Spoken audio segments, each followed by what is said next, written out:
야담상회를 찾아주신 마님들과 선비님들 감사드리옵니다. 야담상회, 오늘의 몰아보기 한상 차림 지금부터 내어놓겠습니다.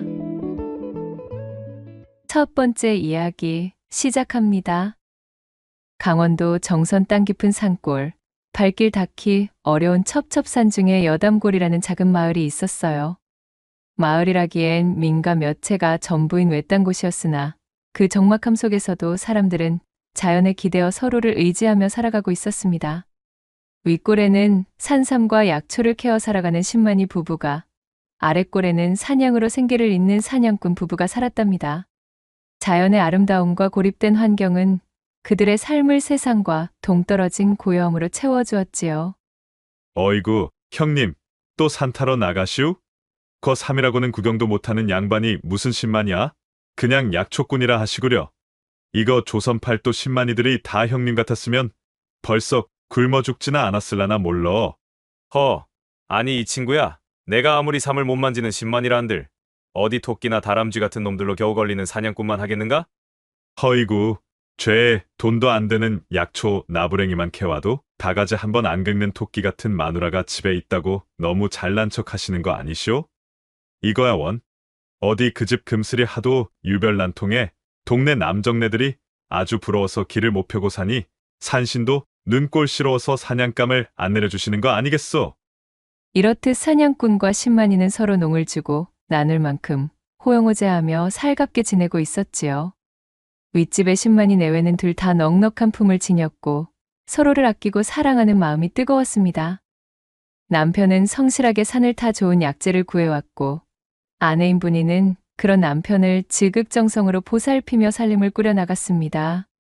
말이 신만이지 제대로 된 삶을 구경해 본 것은 몇 해 전인지 기억도 나지 않았지만 그럼에도 불구하고 두 사람의 금슬은 가히 끈끈하기가 대단했지요.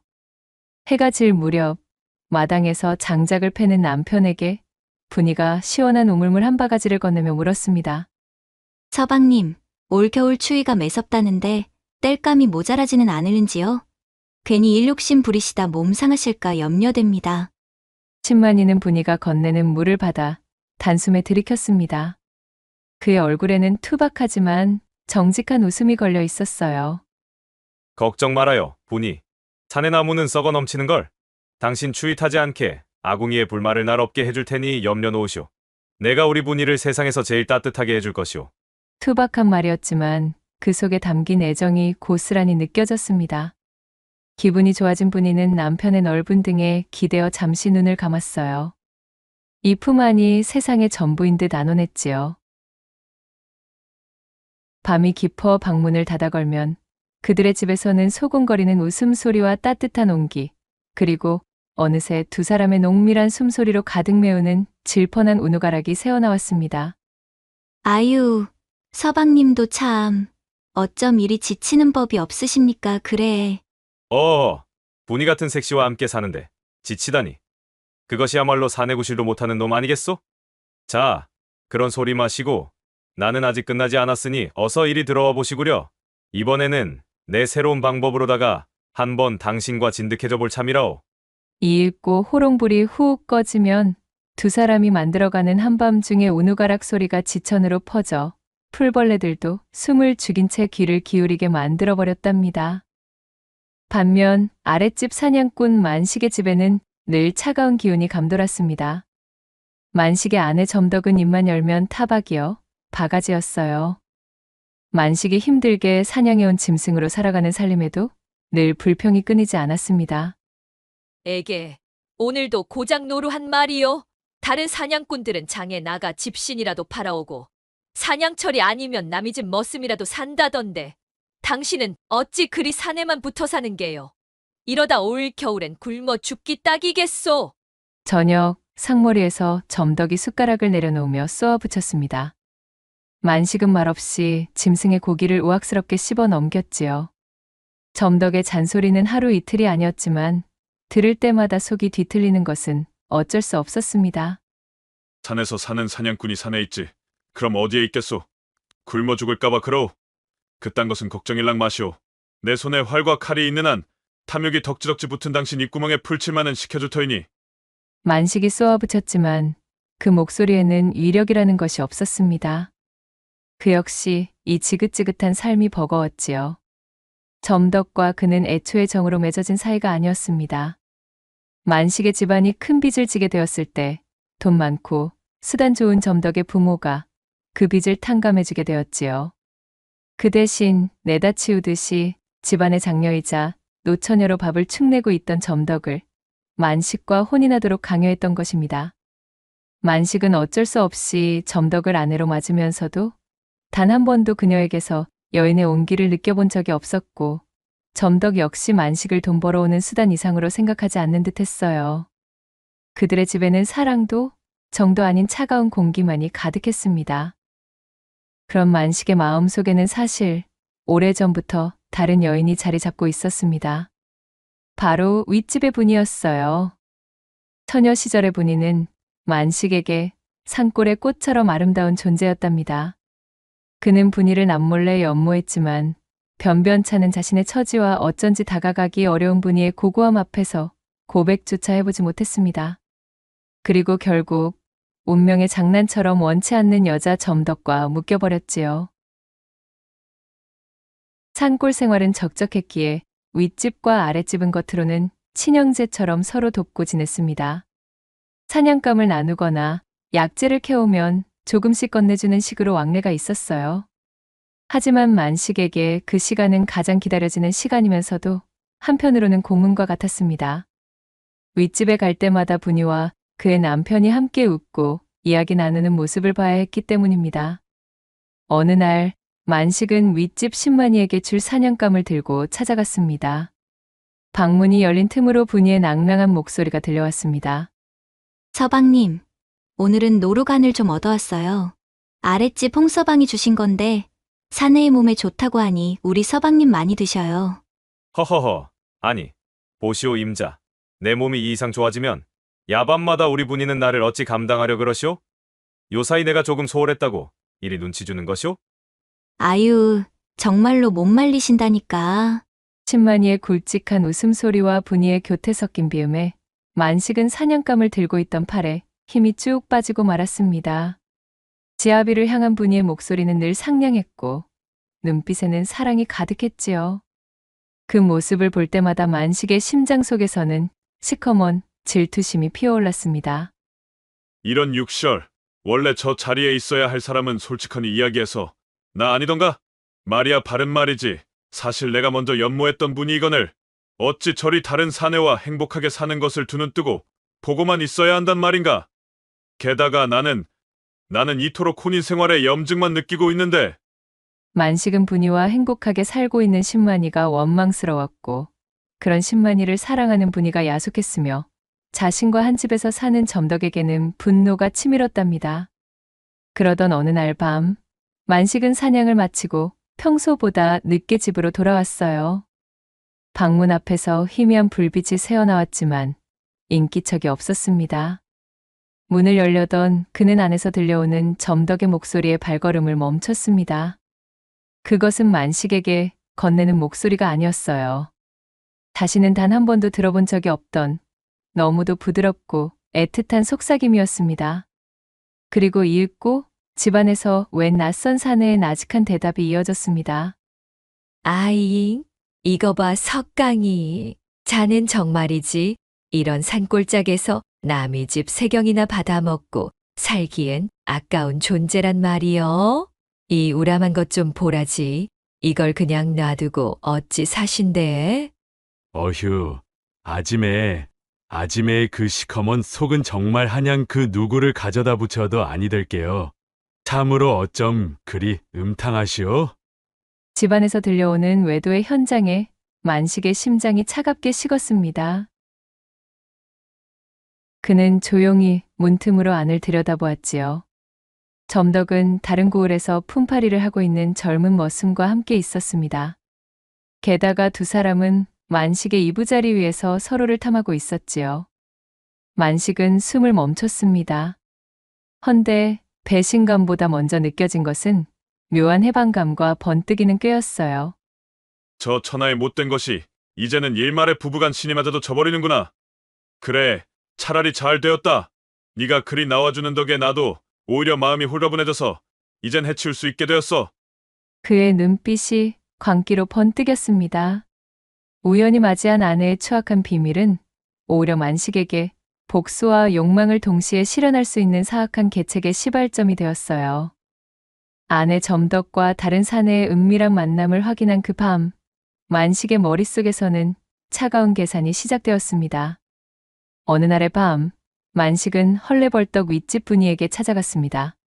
그의 표정에는 걱정스러움과 당혹스러움이 가득했어요.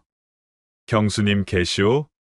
문을 연 분이의 얼굴에도 이미 수심이 가득했습니다. 남편이 하루 종일 돌아오지 않아 걱정이 태산이었기 때문이었어요. 어머나, 어쩐 일이세요? 만식은 일부러 목소리를 낮추며 말했습니다. 아, 다름이 아니라 제 아내가 어제 밤부터 도통 보이질 않아서 말입니다. 어디 갔는지 혹시 아십니까? 동네 어디에도 없어서 이 밤중에 형수님께 여쭈러 왔습니다. 만식의 말에 분이의 얼굴은 더욱 창백해졌습니다. 글쎄요. 저희 집으로는 안 오셨는데 공교롭게도 저희 서방님도 어제 산에 가시고는 아직 소식이 없어요. 해가 져도 오시질 않으니 걱정이 태산입니다. 만식은 기다렸다는 듯이 놀란 표정을 지으며 말했습니다. 아니 형님도요? 두 분이 함께라. 이거 참 희한한 일이네. 어찌 된 것일까요? 만식은 의도적으로 두 분이 함께라는 말을 흘렸습니다. 분이는 그 말의 의미를 단번에 파악하지 못하고 되물었지요. 무슨 말씀이세요? 두 분이 함께라니. 만식은 잠시 머뭇거리는 척하다가 이내 말을 거두었습니다. 아, 아닙니다, 형수님. 그저 제가 괜한 생각을 했나 봅니다. 일단 제가 좀 더 수소문을 해보도록 하지요. 산이란 언제나 위험하니 말입니다. 만식은 분이를 남겨두고 곧바로 대처로 나갔다 온다며 뒤돌아섰고, 만식이 남기고 간 섬뜩한 암시는 분이의 마음속에 깊이 박혔지요. 이후로 만식은 며칠간 자리를 비웠습니다. 그리고 대처에서 돌아온 그는 점덕이가 다른 사내와 야반 도주했다는 소문이 돌더라는 이야기를 꺼냈습니다. 진만이가 사라진 것도 사실은 제 부인 점덕과 함께 도망쳤기 때문이라는 소문이 돌고 있습니다. 말도 아니 됩니다. 그럴 리가 없다는 것은 만식 씨가 더욱 잘 알고 있지 않습니까? 분이는 사색이 되어 소리쳤습니다. 하지만 마을 사람들 사이에서도 신만이와 사냥꾼 마누라가 눈이 맞아 도망쳤다는 소문이 삽시간에 퍼져나가고 있었지요. 그렇게 한 달이 지나도록 남편에 대한 소식은 없었고, 이젠 거의 기정사실이 되어버린 소문은 분이에게 청천벽력과도 같았습니다. 신만이와 사냥꾼 마누라가 눈이 맞아 도망쳤다는 소문은 불길처럼 여담고를 휩쓸었고 분이의 가슴에 비수처럼 꽂혔습니다. 매일을 남편의 무사기원을 빌고 또 빌며 그녀는 못내 귀를 닫고 소문을 무시하려 했지만 그것도 오래가지 못했어요. 분이는 사랑했던 남편이 자신을 버렸다는 배신감과 갑작스러운 상실감에 식음을 전폐하고 방에 틀어박혀 버렸어요. 남편의 부재와 소문의 무게로 분이의 작은 몸을 짓누르고 있었지요. 언제나 깨가 쏟아지는 금술좋던 집안은 깊은 정막에 잠겼습니다. 분이의 울음소리만이 간간히 집안의 고요를 찢어놓고 있었어요. 두 사람은 가을이 깊어지자 고립된 산골마을에서 서로의 존재를 완전히 외면할 수는 없었습니다. 대처에 나가 아내의 소식을 탐문하던 만식이 돌아와 분이에게 말했습니다. 그의 얼굴에는 아내를 찾지 못한 상심과 분이를 향한 염려가 뒤섞여 있었지요. 형수님, 백방으로 수소문해보았으나 제 아내는 결국 찾지 못한 듯합니다. 어디로 숨었는지 흔적조차 없이 사라졌다는군요. 만식의 침통한 표정에 분이는 고개를 숙인 채 아무 말도 하지 않았습니다. 만식은 분이의 앙상해진 모습과 깊어진 눈매를 보며 가슴 한편에 묘한 만족감과 함께 오래 억눌렀던 연모의 감정이 뒤섞이는 것을 느꼈습니다. 형님께서는 아무래도 정말로 점덕이와 함께 나서신 것이 아니실지. 그의 조심스러운 이야기에 분이가 격하게 고개를 저으며 소리쳤지요. 아니에요. 그럴 리 없어요. 우리 서방님은 절대 그런 분이 아니세요. 그 소문은 새빨간 거짓말입니다. 분이의 목소리는 절박했습니다. 만식은 더 이상 묻지 않고 그저 묵묵히 분이의 곁에 앉아 있었지요. 그런 나날들이 하루가 가고 이틀이 가고 어느덧 속절없이 몇 달이 흘러가 버렸습니다. 그쯤 되니 만식은 서서히 분이의 생활 속으로 스며들어 있던 참이었지요. 땔감이 떨어진 것을 보고는 말없이 장작을 패서 쌓아주었고 굶고 있는 분이를 위해 사냥한 짐승의 고기로 국을 끓여 가져다 주기도 했습니다. 형수님, 한 술이라도 좀 들어보시오. 이러다 쓰러지십니다. 뭐라도 좀 드셔야지요. 그의 목소리는 부드러운 위로가 가득 담겨 있었지요. 분이는 처음에는 만식의 도움을 거부했지만 깊은 슬픔과 고독 속에서 차츰 그의 묵묵한 보살핌에 기대게 되었습니다. 추운 겨울이 여담고를 하얗게 뒤덮자 두 사람은 점점 더 서로에게 유일한 온기가 되었습니다. 눈이 펄펄 내리던 어느 밤, 만식은 술에 취한 채 분이의 집문을 두드렸습니다. 형수님, 분이 형수님 계십니까? 문을 열어준 분이의 얼굴은 여전히 수척했지만 왠지 모르게 외로움이 가득했습니다. 만식은 비틀거리며 방 안으로 들어섰지요. 술 기운과 외로움, 그리고 분이를 향한 억눌린 욕망이 그를 재촉했습니다. 형수님, 제가 형수님 걱정에 도무지 잠을 이룰 수가 없습니다. 만식 씨, 어찌 이러셔요? 게다가 어쩜 이렇게 술을 많이 드셨어요. 정신 좀 차리고 어서 집으로 돌아가셔요. 동네 사람들의 눈이 있습니다. 언제까지 이리 계실 참이십니까요? 벌써 시간이 이리도 흘렀는데 이러다 정말로 큰일 나신다고요? 제 식구 버리고 바람나 도망친 사람을 언제까지 혼자 가슴에 담고 사실 작정이시오? 만식이 분이에게 다가가며 소리쳤고 분이 또한 깊은 그간의 상실감과 고독 속에서 마음이 흔들리고 있음을 눈치챘지요. 이제 그만 내려놓으시고 형수님 생각밖에 없는 나를 좀 봐주시오. 제발. 나에게는 정녕 아무런 마음조차 없는 거요. 든 자리는 몰라도 나간 자리는 티가 나는 법이라 했던가요? 그날따라 유난히 분이는 비어있는 자신의 옆자리가 뼈저리게 시려왔습니다. 목 놓아 절규하듯 뱉어내는 만식을 바라보며 분이는 그에게서 알 수 없는 이끌림을 느꼈지요. 어쩌면 남편을 향한 배신감에 대한 반항심이었을지도 혹은 단순히 따뜻한 체온에 대한 갈망이었을지도 몰랐어요. 그간 현실을 외면하며 버텨왔지만 서러움과 동시에 외로움이 밀려들어왔습니다. 결국 분이는 기다렸다는 듯 만식의 품에 안기고 말았지요. 이젠 나도 더 이상은 모르겠어요. 나를 두고 다른 여인, 그것도 한이웃으로 지내던 남의 집 아내와 눈이 맞아 나가버렸으니 속이 상해 어쩌면 좋단 말인가요? 형수님, 아니 분이 이제 그런 사내는 있고 눈앞에 나를 좀 봐달라는 말이여. 사실은 내가 분이를 먼저 좋아했다는 것을 왜 몰라주나? 당신이 혼인을 하기 훨씬 이전부터 나는 분이 너만을 좋아해왔단 말이여. 나는 분이 당신을 결단코 먼저 떠나는 법이 없을 것이니까. 그 밤 만식의 절절한 외침을 끝으로 눈 내리는 여담골에서 두 사람은 지난날의 비극과 상실감을 잊으려는 듯한데 뒤엉켰습니다. 쌓아둔 외로움과 욕망이 뒤섞인 뜨거운 밤이었어요. 분이는 자신의 뺨을 타고 흐르는 눈물을 주체하지 못한 채 그렇게 만식의 묵직한 품 안에서 탄식의 숨을 깊게 뱉어내었습니다.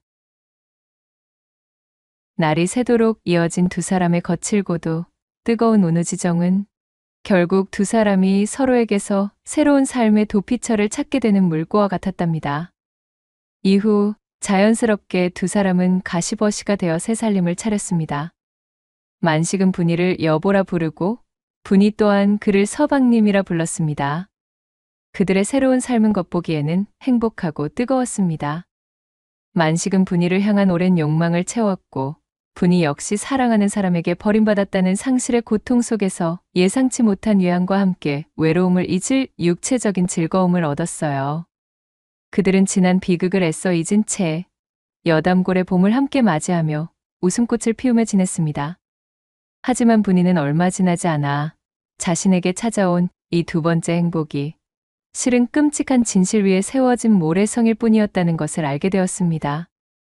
화사한 봄날 꽃 피고 새우는 어느 날이었지요. 분이는 남편 만식이 좋아하는 곰치를 뜯기 위해 산속 깊숙하게 들어갔습니다. 오늘은 하늘도 맑고 날씨가 꽤 괜찮으니까 평소랑은 다른 곳까지 가보자. 혹시 알아? 귀한 나물이나 약초라도 발견할 수 있을지 말이야. 그날따라 무슨 바람이 불었는지 따뜻한 봄볕 아래 행복한 마음으로 산나물을 뜯으며 그녀는 점점 더 산속 깊이 들어가기 시작했지요. 그렇게 얼마나 들어왔을까요? 한창 채취에 열중하던 그녀의 눈앞에 어느 바위 틈새와 풀숲 사이에 처박혀 있는 무언가가 들어왔습니다. 어머, 저게 무엇이? 이상하게 여겨 가까이 다가갔던 분이는 그만 그곳에 놓여있는 시신을 발견하고는 경악하며 엉덩방아를 찧었지요. 너무 놀라 비명도 나오지 않고 덜덜 떨고 있으려는데 시신의 형체가 어째 낯설지가 않았습니다.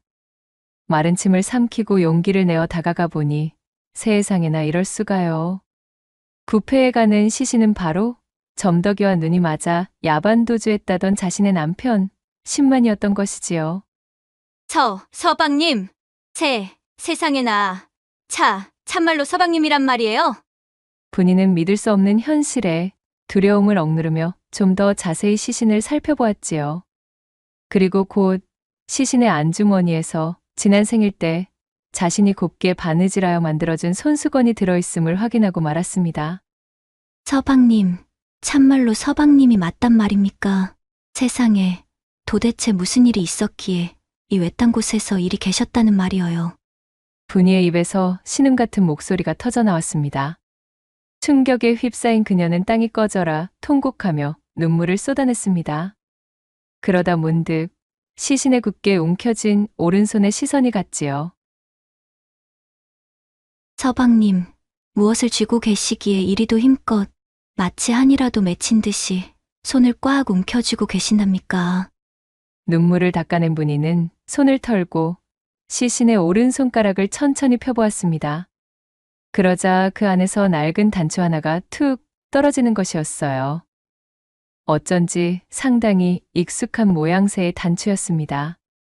그녀는 퍼뜩 어떤 생각에 미쳤고 시신의 주변을 잘 정돈하여 숨겨둔 뒤 단추를 들고 허겁지겁 집으로 돌아왔지요. 분이는 방문을 벌컥 열어젖히고 만식이 지난 가을 자주 입었던 낡은 조끼를 꺼내보았습니다. 조끼에는 단추가 몇 개 달려 있었는데 맙소사 그중 하나가 떨어져 있는 것이었어요. 설마.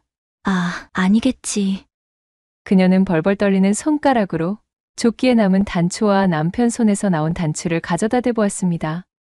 그리고 결과는 역시나였지요. 단추는 완벽하게 일치했어요.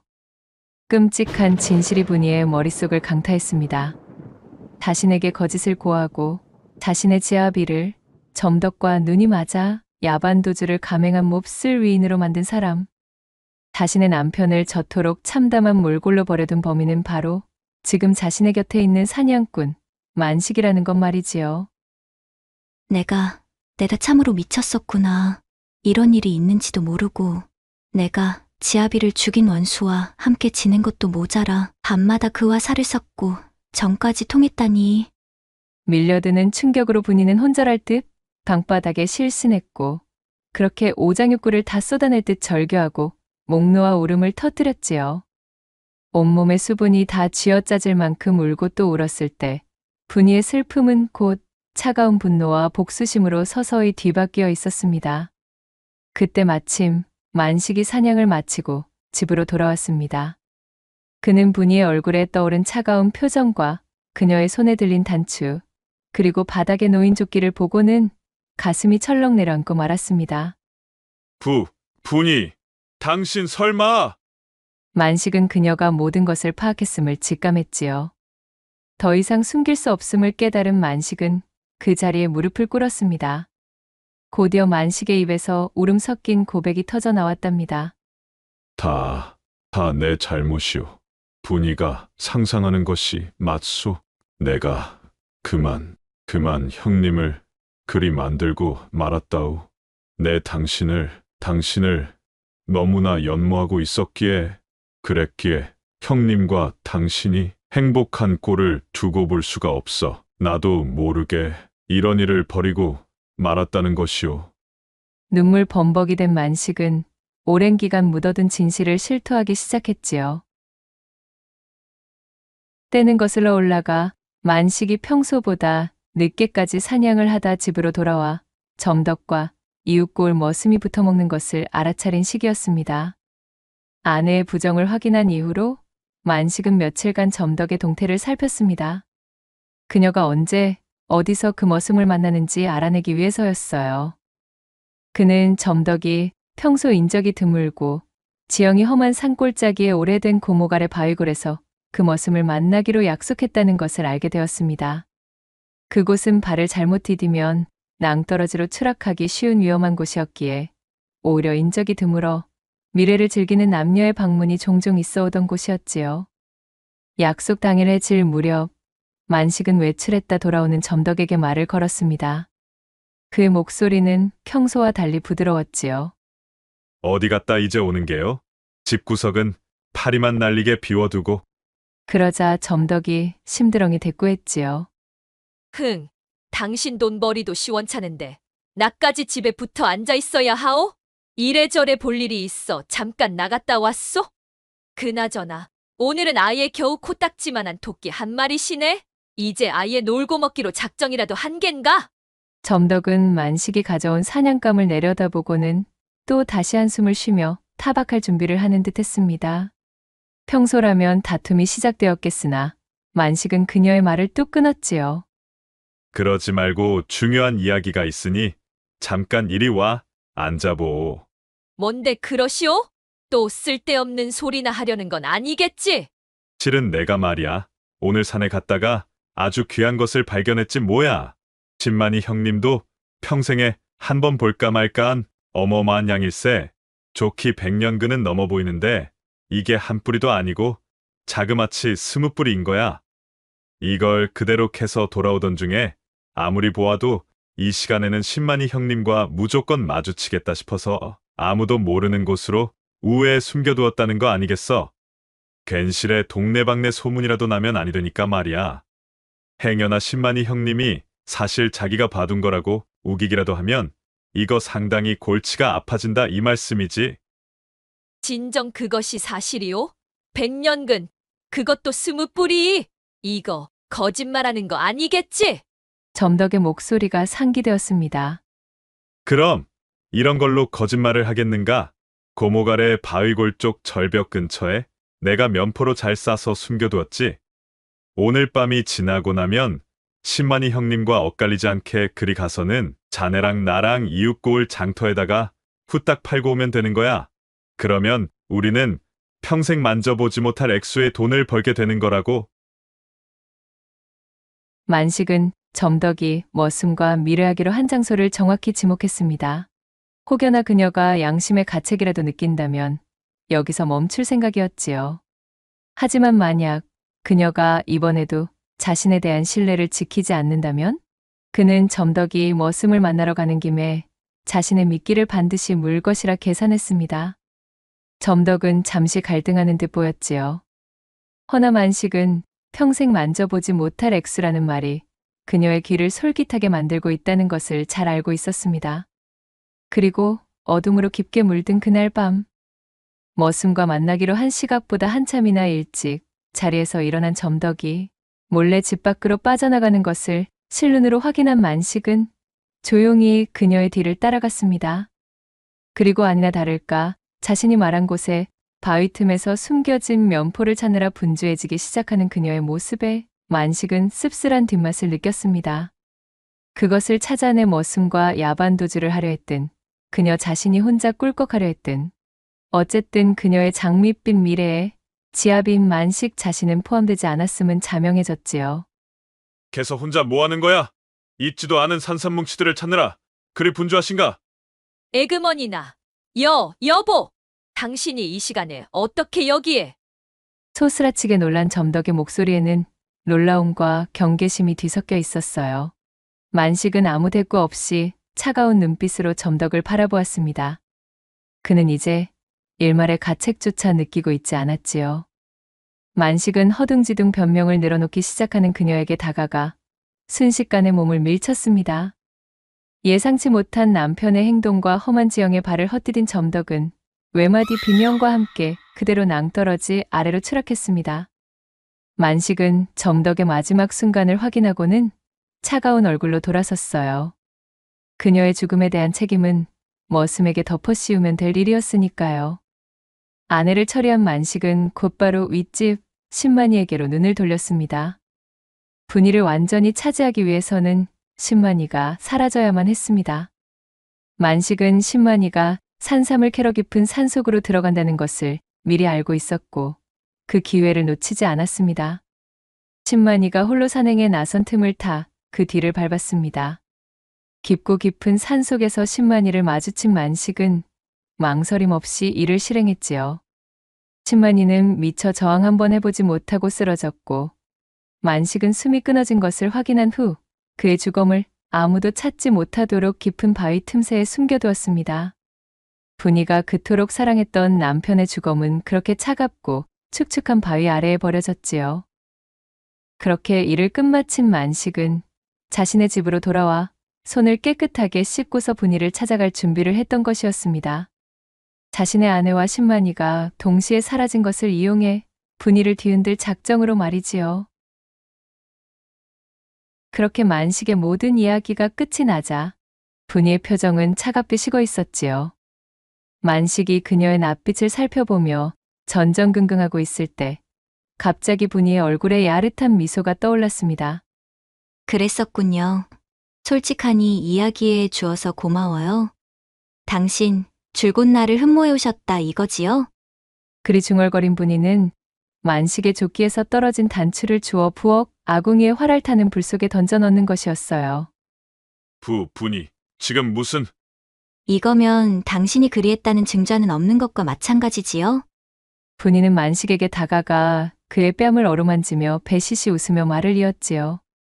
나도 실은 그간 남모르게 서방님의 단단한 품에 안기는 꿈을 수없이도 꿔왔답니다. 이제와 과거가 무엇가 중요하겠어요? 분이는 나긋나긋한 목소리로 그리 말하며 만식을 껴안아 주었습니다. 만식은 그녀가 보인 행동과 미소에 왈칵 감격하여 그녀를 거세게 품에 안으며 소리쳤지요. 고맙소이다 임자. 내 앞으로 임자에게 더욱 잘하리다. 우리 앞으로 과거 따윈 완벽하게 잊고 행복하게 살자 이거요.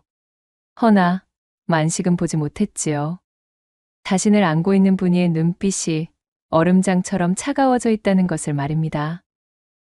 그렇게 두 사람은 한데 뒤엉켜 마치 지난 날을 잊기라도 하자는 듯 격렬하게 오늘을 나누었습니다. 얼마 동안 거나하게 질척이는 시간이 지나갔고 분이는 땀을 훔치지도 않고 속치마만 걸친 채 부엌으로 나갔습니다. 그녀의 얼굴에는 이제 미소 대신 차가운 결의만이 남아 있었지요. 잠시 후 술상을 차려온 분이는 만식에게 술잔을 건넸습니다. 자, 술 한잔 하시어요, 서방님. 오늘 밤은 유난히도 깊으니까요. 사냥꾼 만식은 하초만 가린 상태로 분이가 따라주는 술잔을 단숨에 비웠습니다. 그런데 이것이 무슨 일인가요? 술을 마신 만식은 몸부림을 치다 각혈을 하기 시작했지요.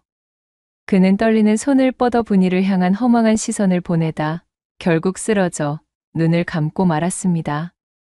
만식의 마지막 순간 그가 기억하고 있는 분이의 얼굴은 차가운 눈빛으로 싸늘하게 자신을 내려다보고 있는 모습이었지요. 다음 날 아침 분이는 산속으로 들어가 신만이 남편의 시신을 정성들여 수습했습니다. 외롭게 부패하고 있었던 시신 앞에서 분이는 또 한 번 오열하고 말았지요. 참으로 미안하고 송구합니다, 서방님. 당신을 이리 찬바닥에 눕혀놓고 아무것도 모른 채 당신만 원망하며 살았다니. 그러고도 제가 어찌 감히 당신의 반려였다 할 수가 있으며 또한 당신을 그리워한다 말할 수가 있을까요? 이제라도 편히 눈을 감고 좋은 곳으로 가셔요. 그녀는 신만이의 시신을 정성껏 땅에 묻고 술을 따라 재를 올리며 추모를 마쳤지요. 남편에게 마지막 작별을 고한 그녀는 집으로 돌아와 만식의 시신도 수습했습니다. 지아비를 죽인 원수이지만 동시에 자신에게 짧은 시간이나마 다른 형태의 애정을 주었던 또 하나의 지아비였던 것을 분이 역시 알고 있었습니다. 자, 당신 역시도 이제는 편히 눈을 감고 좋은 곳으로 가시란 말은 드리지 못하겠으나 그간 나를 위해 정성을 다해준 일만은 잊지 않겠습니다. 분이는 만식의 시신 또한 양지 바른 곳에 묻고 그 앞에 술을 따랐습니다. 모든 일을 마친 분이는 비극과 모든 악몽의 흔적을 완전히 불태워 없애려는 듯 자신의 집과 만식의 집 모두에 불을 놓았습니다. 마른 나무와 짚은 삽시간의 불길에 휩싸였고 시뻘건 불길이 첩첩산중 밤하늘을 밝게 물들였지요. 분이는 불타는 여담고를 뒤로하고 홀로 산길을 걸어 어디론가 종적을 감추었습니다. 그녀가 떠난 이후 신만이의 무덤과 사냥꾼 만식의 무덤에는 각기 다른 색의 꽃이 피어올랐는데 후세에 들어 사람들은 그 꽃의 줄기들이 분이가 떠난 방향을 향해 휜다하여 함부로 그 꽃을 꺾지 않았다는 후문이 전해지고 있사옵니다. 두 번째 이야기 시작해 볼게요. 옛날 옛적 서산 너머로 니엇니엇 해가 기울어가는 초저녁 고향으로 돌아온 서대감의 기와집 마당에는 벌써부터 땅거미가 스멀스멀 내려앉고 있었습니다. 세월의 두께가 고스란히 내려앉은 고졸한 기와집은 한때 종이품 참판의 위세를 담았던 곳이라기엔 소박하기 그지없었으나 대감의 강직한 성품처럼 단정하고 군더더기 없는 모습이었지요. 처마 끝에 매달린 풍경만이 간간히 부는 저녁바람에 몸을 맡겨 청명하게 맑은 소리를 낼 뿐 인적 드문 집안은 깊은 정적에 잠겨 있었답니다. 일찍이 조정에서 높은 벼슬을 지냈던 서대감이었지만 올곧은 성정 탓에 권력의 부침 속에서 스스로 벼슬을 내려놓고 속절없이 낙향한 지도 벌써 여러 해가 흘렀습니다. 화려했던 지난날의 영화는 이제 빛바랜 기억으로만 남았으며 지금 그에게 남은 것은 부인과 사별한 후 홀로 키워온 아들 하나와 적막한 고택뿐이었지요. 아내가 세상을 등진 지도 어느덧 강산이 한번 변할 세월이 흘렀어요. 텅 빈 안채의 싸늘함은 시간이 흘러도 쉬이 가시지 않았으며 밤마다 깊은 외로움과 사별한 부인에 대한 그리움으로 뒤척이는 날이 참으로 많았습니다. 더구나 그는 벼슬에 있을 때나 낙향한 지금이나 청렴함을 미덕으로 삼아 사사로이 재물을 탐하지 않았던 터라 그의 살림살이는 전직 참판대감의 것이라기엔 너무도 빠듯했답니다. 사정이 이러니 홀로 지낸 시일이 쌓인 사내에게 남은 것이라고는 그의 어깨에 내려앉은 스산한 기운뿐이었지요. 어느덧 지천명을 훌쩍 넘겨 50 중반에 이른 나이. 주변에서는 덜어 재혼을 권하는 이들도 있었습니다만 서대감은 그럴 때마다 손사래를 치며 염치 없는 일이라 여겼어요. 이 나이에 새로이 부인을 맞는다는 것이 어쩐지 부끄럽고 민망하게 느껴졌던 것입니다. 하지만 속마음까지 그러했던 것은 아니었지요. 홀로 지내는 세월이 길어질수록 외로움은 그림자처럼 그를 따라다녔고 풀리지 않는 번민의 밤잠을 설치는 날들이 늘어만 갔습니다. 잠 못 드는 밤이 길어지니 낮에는 몸이 천근만근 무겁고 피로가 가시지 않는 것은 당연지사. 그의 얼굴에는 수심이 깊어졌으며 눈밑은 퀭하니 꺼져가고 있었습니다. 한때 조정의 중신으로서 호령하던 기계는 간데없으며 이제는 그저 고독과 시름에 지친 늙은 사내의 모습만이 거울 속에 비칠 뿐이었지요. 그날도 서대감은 밀려드는 피곤함을 이기지 못하고 사랑채 돛돌에 걸터앉아 깜빡 졸음에 빠져들었습니다. 꿈결인지 현실인지 모를 어슴푸레한 의식 속에서 그는 문득 자신을 흔들어 깨우는 인기척을 느꼈어요. 무거운 눈꺼풀을 힘겹게 들어 올리자 눈앞에는 뜻밖의 얼굴이 서 있었습니다. 바로 옛 친우 홍대감이었답니다. 낙향한 후 근동에 아는 이 하나 없어 적적했던 터에 옛벗의 방문은 가문 끝 단비처럼 반갑기 그지없었습니다. 아니, 이게 누구신가? 홍승지 아니신가? 서대감은 저도 모르게 반가움에 목소리를 높였습니다. 허허, 서참판 오랜만이구려. 명색이 선비의 근간을 둔 반가의 귀인께서 대낮부터 이리 졸고 계시면 어쩐다는 말이신가? 혹 무슨 근심거리라도 있으신 겐가? 홍대감은 너털웃음을 지으며 서대감의 어깨를 툭 쳤답니다. 아니세. 그저 요사이 밤잠을 설쳐서 그러이. 자, 이럴 것이 아니라 어서 안으로 드시게나. 서대감은 멋쩍게 웃으며 친구를 안으로 안내했습니다. 오랜만에 만난 두 벗은 회포를 풀며 시간 가는 줄 몰랐어요. 하지만 홍대감의 눈에는 친구 서대감의 얼굴에 들이운 깊은 그늘이 선연히 보였습니다. 예전의 총기와 활력은 희미해졌으며 고단함과 외로움만이 그 자리를 대신하고 있는 듯 했지요. 친구의 안색을 살피던 홍대감은 안타까운 마음을 누르며 조심스레 사담을 건네기 시작했어요. 그저 노쇠한 두 명의 벗 사이에는 오랜 우정의 따스함과 함께 서대감을 걱정하는 홍대감의 염려 어린 눈빛만이 무르익고 있었습니다.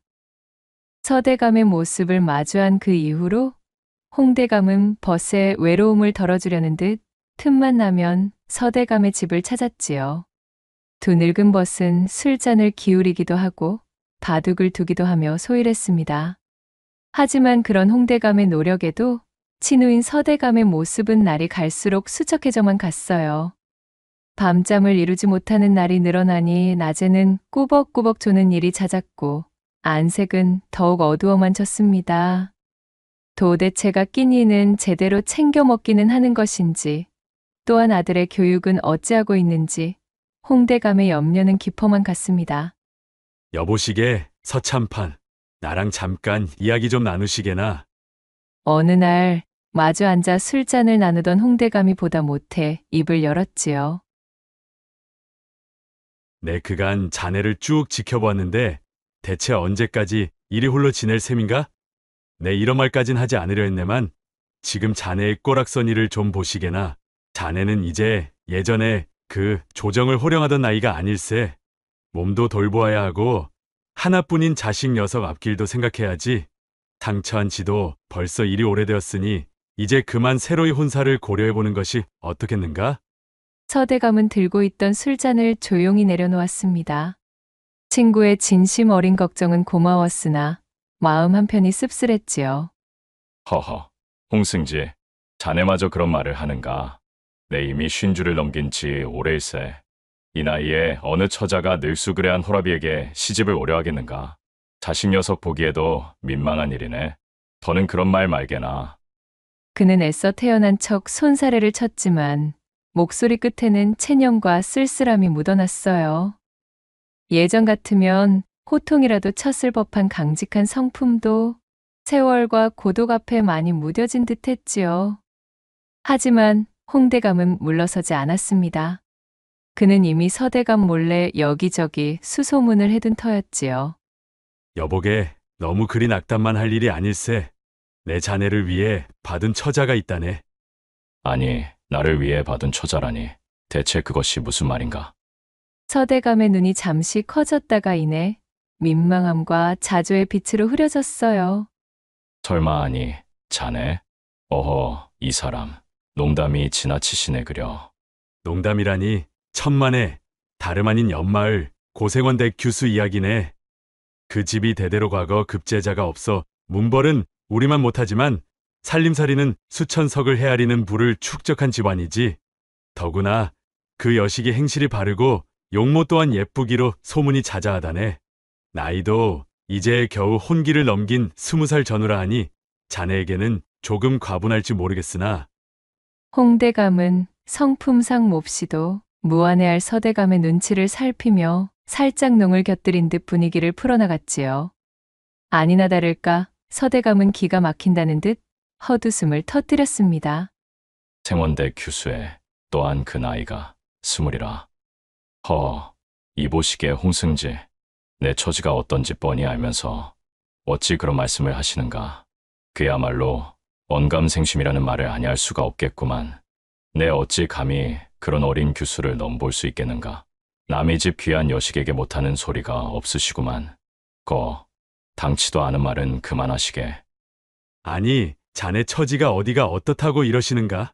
그리고 다른 대감들은 본처를 두고서도 그보다 어린 교수들을 잘만 첩으로들 들이고들 있음을 모르지 않을 터인데 아직도 그리 속절없이 자신을 낮추는가? 물론 고생원 집안에서도 내놓고 반기지는 않겠지. 허나 자네가 누군가? 한때 참판을 지낸 몸 아닌가? 거기에다 그 집안이 돈은 많아도 대대로 벼슬길이 막혀 늘 그것을 한스러워한다네. 그러니 자네 같은 명망 있는 이와 사돈을 맺는다면 가문의 격을 높일 절호의 기회라 여길 수도 있지 않겠는가? 어허, 아무리 그러한들. 그만, 쓸데없는 잔소리는 이제 마시게. 내게 다 생각이 있다네. 그러니 자네는 잠자코 내 말만 따르게 아시겠는가? 홍대감은 마치 제일인 양 팔을 걷어붙이며 서대감을 다독였습니다. 며칠 뒤 쇳불도 단김에 빼기로 소문난 성미의 홍대감은 정말로 일사천리로 판을 벌였습니다. 가을 정취가 무르익어 간다는 핑계로 근동의 선비들을 자신의 집으로 불러 모아 시회를 겸한 잔치를 성대하게 연 것이었지요. 풍악이 울리고 맛있는 음식과 술이 넘쳐나는 잔치에는 당연히 서대감과 고생원도 자리를 함께했습니다. 술자리가 무르익어 자중의 기분이 한껏 달아오른 저녁 무렵 홍대감은 슬며시 고생원 곁으로 다가가 술잔을 권하며 말문을 열었습니다. 그는 먼저 근동 양반가들의 시시콜콜한 이야기며 가문의 내력을 넌지시 늘어놓기 시작했어요. 그러면서 은근히 고생원 집안에는 대대로 문과 급제자 하나 나오지 못한 것을 꼬집으며 안타깝다는 듯 슬그머니 말을 흘렸지요. 고생원은 가뜩이나 그것이 평생의 한이었던 터라 얼굴이 불쾌해진 채 변명도 못하고 술잔만 연거푸 비웠답니다. 그 모습을 본 홍대감은 때는 이때다 싶어 목소리를 낮추어 고생원에게 속삭였어요. 여보시오, 고생원, 너무 속상해 마시오. 집안의 문벌이야 하루아침에 세울 수 있는 것이 아니지 않소. 허나 좋은 사위, 그것도 이력이 어마어마한 사위를 들여 집안 사람으로 세운다면 이야기는 완전히 다르게 흐르는 법. 이참에 어떻소이까? 괜찮은 사위를 얻어 허울뿐인 반가라는 오명을 싣고 이번 기회에 가문의 위상을 높여볼 생각은 없으시오? 내 마침 고생원께 딱 맞는 좋은 제안이 하나 있소이다. 아니, 그것이 정말이십니까? 이력이 어마어마한 사위라니 그것이 누구라는 말씀이십니까? 고생원의 귀가 솔깃해졌습니다. 홍대감은 자중을 한번 쓱 둘러보고는 저편에 홀로 술잔을 기울이고 있는 서대감을 턱짓으로 가리켰지요. 저기 서참판을 보시오. 비록 지금은 야인으로 지내고 계시나 한때 조정의 중신으로 명망이 자자했던 분 아니시오.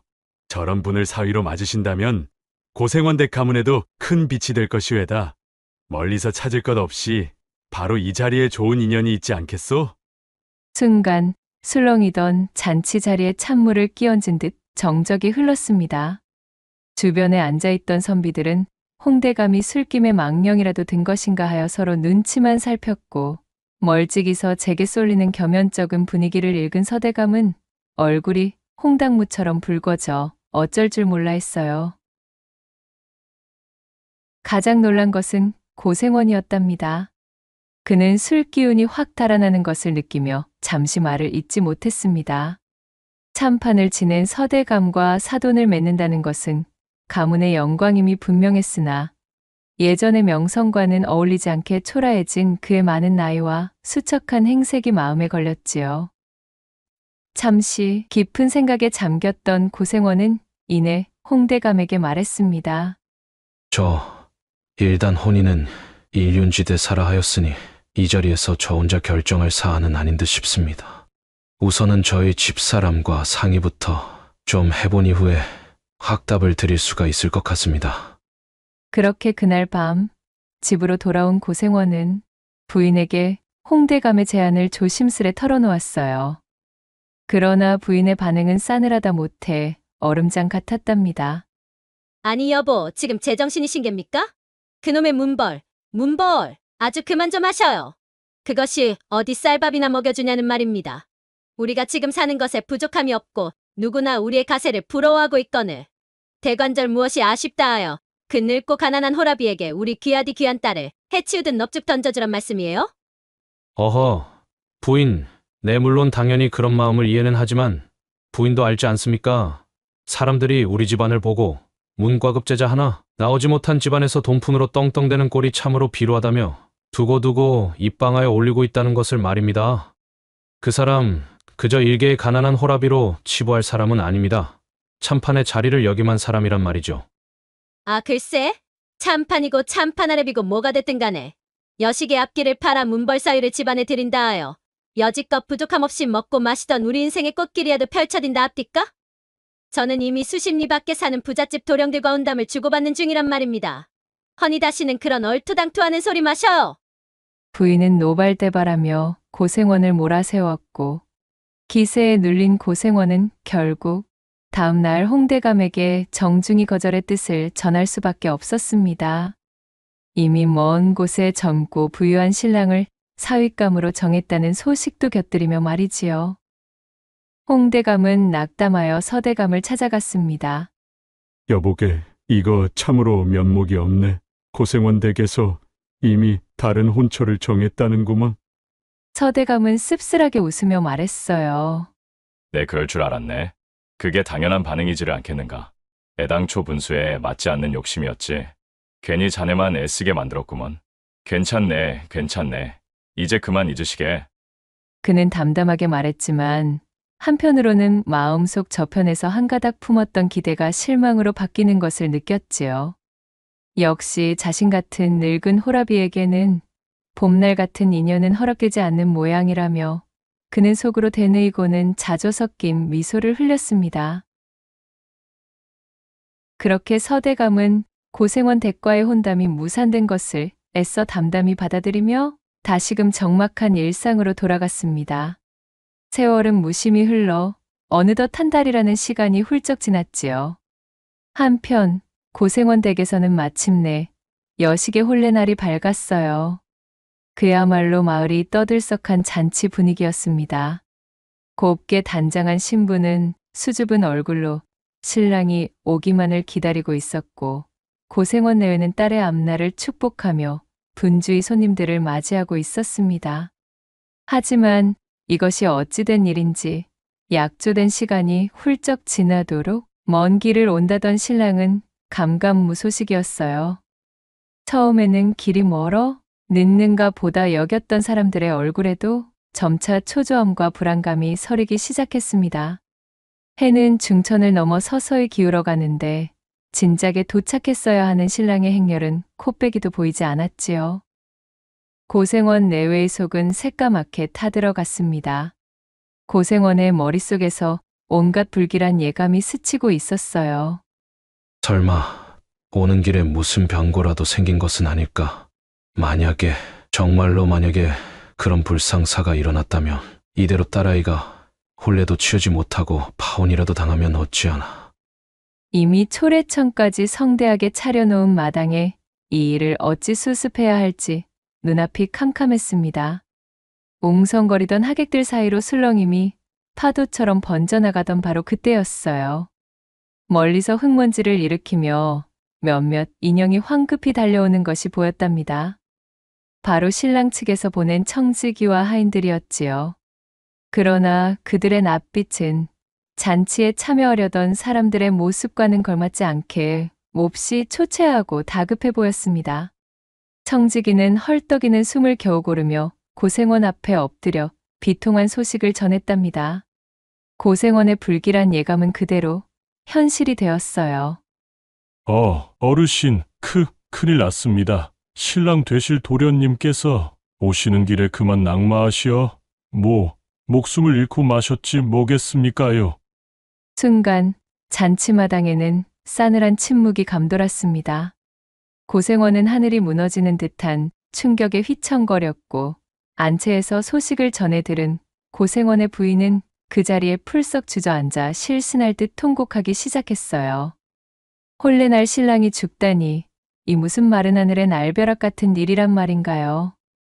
새 신랑의 처지도 딱하게 되었지만 사실 고생원의 걱정은 그것이 아니었습니다. 양반가의 풍속대로라면 이제 자신의 딸은 신랑의 얼굴 한번 보지도 못했음에도 혼담을 나누고 혼례를 열었다는 이유만으로 평생을 청산과부 꼬리표를 붙인 채 살아야 할 기구한 운명에 놓이게 된 것이었지요. 곱디고 온 딸 자식의 앞날이 시커먼 먹구름에 뒤덮이는 순간이었으니 청천벽력이 따로 없었습니다. 온 집안이 충격과 슬픔, 그리고 당혹감에 휩싸여 어찌할 바를 모르고 있을 때 구석에서 이 모든 상황을 착잡한 심정으로 지켜보던 이가 있었습니다. 그는 바로 홍대감이었어요. 홍대감 역시도 신랑의 급사 소식에 안타까움을 금치 못했으나 이내 그의 머릿속에는 번개처럼 한 가지 묘안이 스쳐 지나갔습니다. 그는 황망해하는 고생원에게 조용히 다가가 뒷속말을 건넸지요. 여보시오, 고생원. 모두가 기뻐해야 할 잔칫날에 참으로 안타까운 일이오만 고생원은 또한 한 집안의 가장이자 아비이지를 않소. 여식이 당장의 청산과부로 혼사당일에 지아비를 잡아먹은 과부 귀신이 붙었다는 소리가 도는 것만은 막아야지요. 사람들의 수군거림 속에서 한평생을 살게 생겼는데 일이 넋을 놓고 가만히 있을 수만은 없지 않겠냐는 말이오. 어차피 일이 이미 이렇게 되었으니 마을 사람 입방아에 오르내리는 것은 피할 수 없을 것이오. 허나 지금이라도 신랑을 새로이 구해 바꿔본다면 따님이 청산과부가 되는 것만은 막을 수 있지 않겠소이까? 고생원은 멍한 눈으로 홍대감을 바라보았습니다. 아니, 누가 그것을 모른답니까? 너무나도 잘 알고 있는 사실이니 일이 침통한 것이 아니겠습니까? 허나 신랑을 바꾸다니요. 이리도 성대하게 동네가 더 나가도록 난리굿을 펼쳐놓고서는 혼례를 하노라 잔치까지 연 마당에 신랑의 얼굴도 보지 못하고 과부가 된 여자를 어느 누가 데려간답니까? 일전에 내 제안 기억하시오? 바로 서대감이 있지를 않소. 지난번 내가 혼담을 넣었을 때 받아들이지만 않았을 뿐 서대감도 안강이 못을 박으며 내치지는 않았었소. 지금 가서 사정을 이야기하면 그의 성품상 이러한 딱한 처지를 외면하지는 못할 것이오. 어차피 초래청은 차려졌고 여기 모인 하객들은 오늘 맞이할 본래의 신랑이 변고를 당했다는 사실을 아직 모르지 않소. 허니 지금 서대감을 신랑으로 맞이하면 대개 따님은 청산과부가 되는 불행을 면하고 대개 가문은 명망 있는 사위를 얻게 되는 것이니 이보다 더 좋은 방도가 어디 있겠소? 아니 그렇소? 홍대감의 눈빛은 확신에 차 있었습니다. 고생원 부부는 홍대감의 말에 잠시 망설였어요. 하지만 딸 자식이 평생 청산과부의 꼬리표를 달고 살아야 한다는 생각을 하니 그것만큼은 못할 짓이었습니다. 비록 나이가 많고 가난하지만 인품 좋고 명망 높은 서대감을 사위로 맡는 것이 차라리 낫다는 판단이 들었지요. 결국 그들은 지푸라기라도 잡는 심정으로 홍대감의 제안을 따르기로 했습니다. 이렇게 뜻밖의 결과를 일궈낸 홍대감은 곧장 말을 달려 서대감의 집으로 향했습니다. 갑작스러운 친구의 방문에 어리둥절해하는 서대감에게 홍대감은 자초지종을 숨가쁘게 설명했어요. 신랑의 갑작스러운 죽음, 과부가 될 위기에 처한 고생원의 딸, 그리고 다시 없을 기회. 홍대감은 서대감을 설득하며 어서 사모관대를 차려입고 초래청으로 가자고 재촉했답니다. 그러나 서대감의 얼굴은 굳어 있었습니다. 그는 천천히 고개를 저었지요. 어허, 여보게 홍승지. 네, 나를 아끼는 자네의 마음 모르는 것은 아닐세. 허나 나를 어찌 그리 모렴치한 사람으로 만들지 못해 안달이 났다는 말인가. 내가 남의 불행을 틈타 내 사익을 도모하는 사람으로 내몰아야 자네의 마음이 편하겠는가. 이는 이 나라 종묘사직에 몸담은 선비로서 차마 할 짓이 못되네. 허니 돌아가시게. 서대감의 목소리는 단호했지요. 하지만 그 속에 어딘가 흔들리고 있는 목소리의 끝을 눈치 빠른 홍대감이 읽지 못할 리가 없었습니다. 홍대감은 친구의 팔을 붙잡고 간절하게 호소했답니다. 여보게, 물론 내 자네의 그 청렴함 모르는 바는 아닐세. 아주 잘 알고 있기에 그 대쪽 같음을 흠모하여 내가 자네와 이토록 오랜 기간 벗의 기쁨을 나누지 않았겠는가. 하지만 마리아 바른 말이지. 자네가 신랑의 죽음에 책임이 있는 것도 아니지 않은가. 그저 하늘의 뜻이 그러했을 뿐일세. 지금 자네가 나서지 않으면 저 어린 신부는 평생을 한 맺힌 과부로 살아야 하네. 또한 자네의 처지를 생각해보게. 언제까지 그리 외롭게 지낼 셈인가? 자고로 사내는 여인의 손길이 닿지 않으면 나이를 먹을수록 시들어가는 법이야. 이는 하늘이 자네에게 내려준 마지막 기회일지도 모르네. 자네가 나서지 않는다면 저 불쌍한 처자는 죽을 때까지 서방 잡아먹은 과부라는 꼬리표가 붙어 그야말로 불행한 삶이 펼쳐진다는 것을 잘 알지 않나. 허니 이 사안을 외면하지 말게나. 홍대감의 진심 어린 설득은 계속 이어졌고 한참 동안이나 열변을 토하던 그의 정성에 서대감의 마음도 조금씩 움직이기 시작했습니다. 그는 잠시 깊은 상념에 잠겼지요. 과연 이것을 덥석 받아들여도 옳은 일인가를 헤아리는 듯 했지만 다른 한편으로는 20살 남짓 처자의 기구한 운명을 외면할 수도 없었어요. 또한 자신의 외로운 처지를 생각하니 홍대감의 말이 아주 틀린 것 같지도 않았음은 덤이었지요. 오랜 침묵 끝에 서대감은 마침내 무겁게 입을 열었습니다. 그래, 알겠네. 자네의 뜻을 따르겠네. 그는 떨리는 손으로 사모관대를 찾아 입었습니다.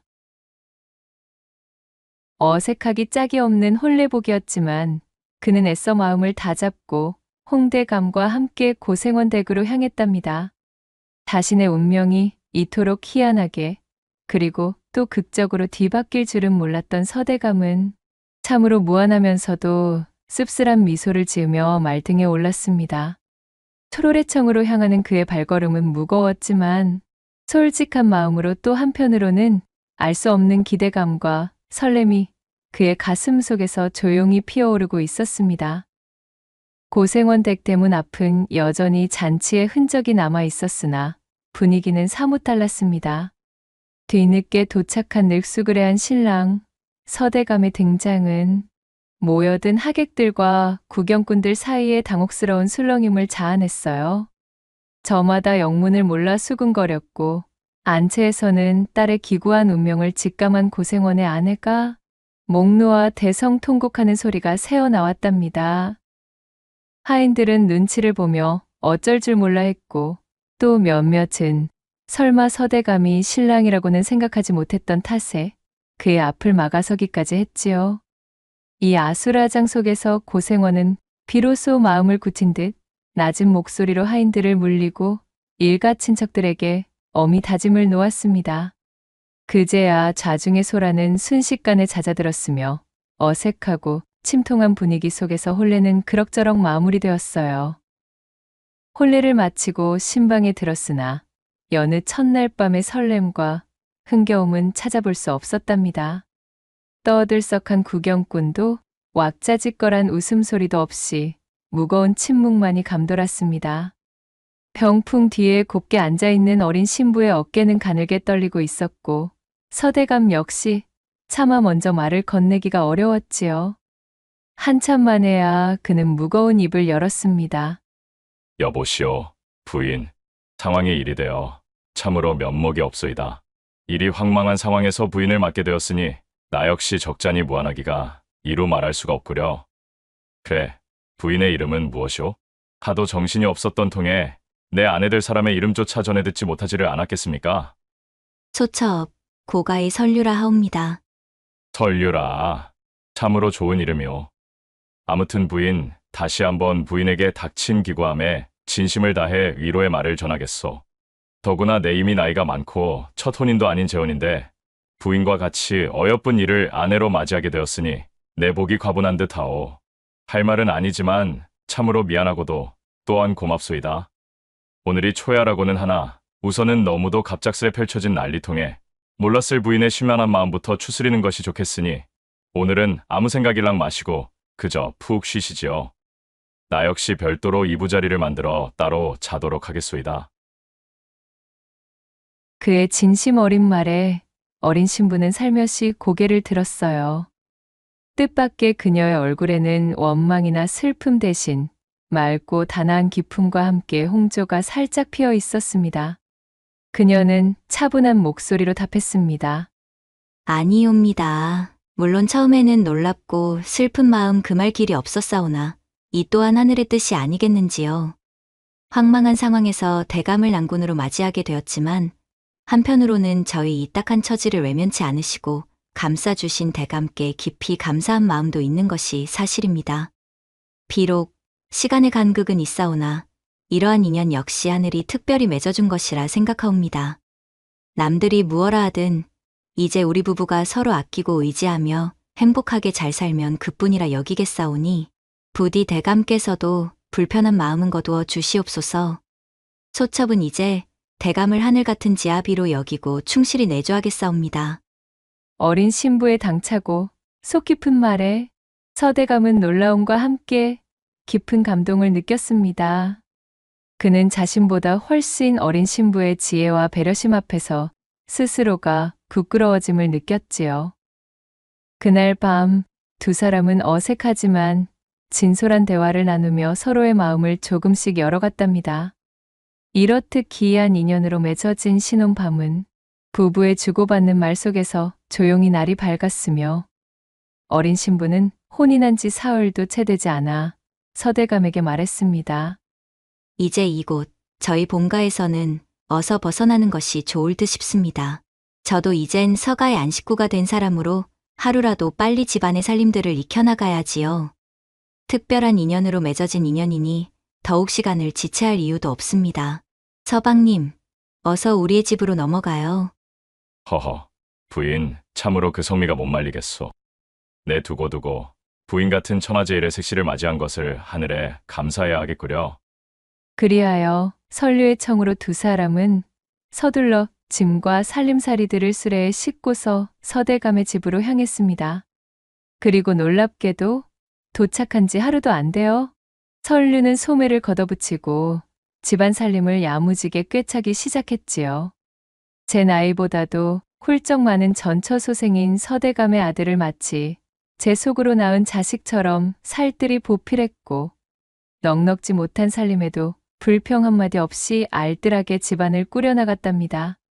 서대감은 한편으로 쑥스러우면서도 또 한편으로는 자신에게 찾아온 이 뜻밖의 행운에 얼굴에서 웃음이 떠나질 않았어요. 그리고 이 모든 기회를 만들어준 자신의 예뻐신 홍대감에게도 마음속 깊이 고마움을 느꼈습니다. 주변 사람들은 서대감 부부의 많은 나이 차이를 두고 처음에는 수군거리며 험담을 늘어놓기도 했지요. 허나 시간이 점점 흘러 그들이 여전히 서로를 아끼며 행복하게 지내고 또한 가문이 나날이 번창하는 모습을 지켜보며 그 생각을 바꾸었어요.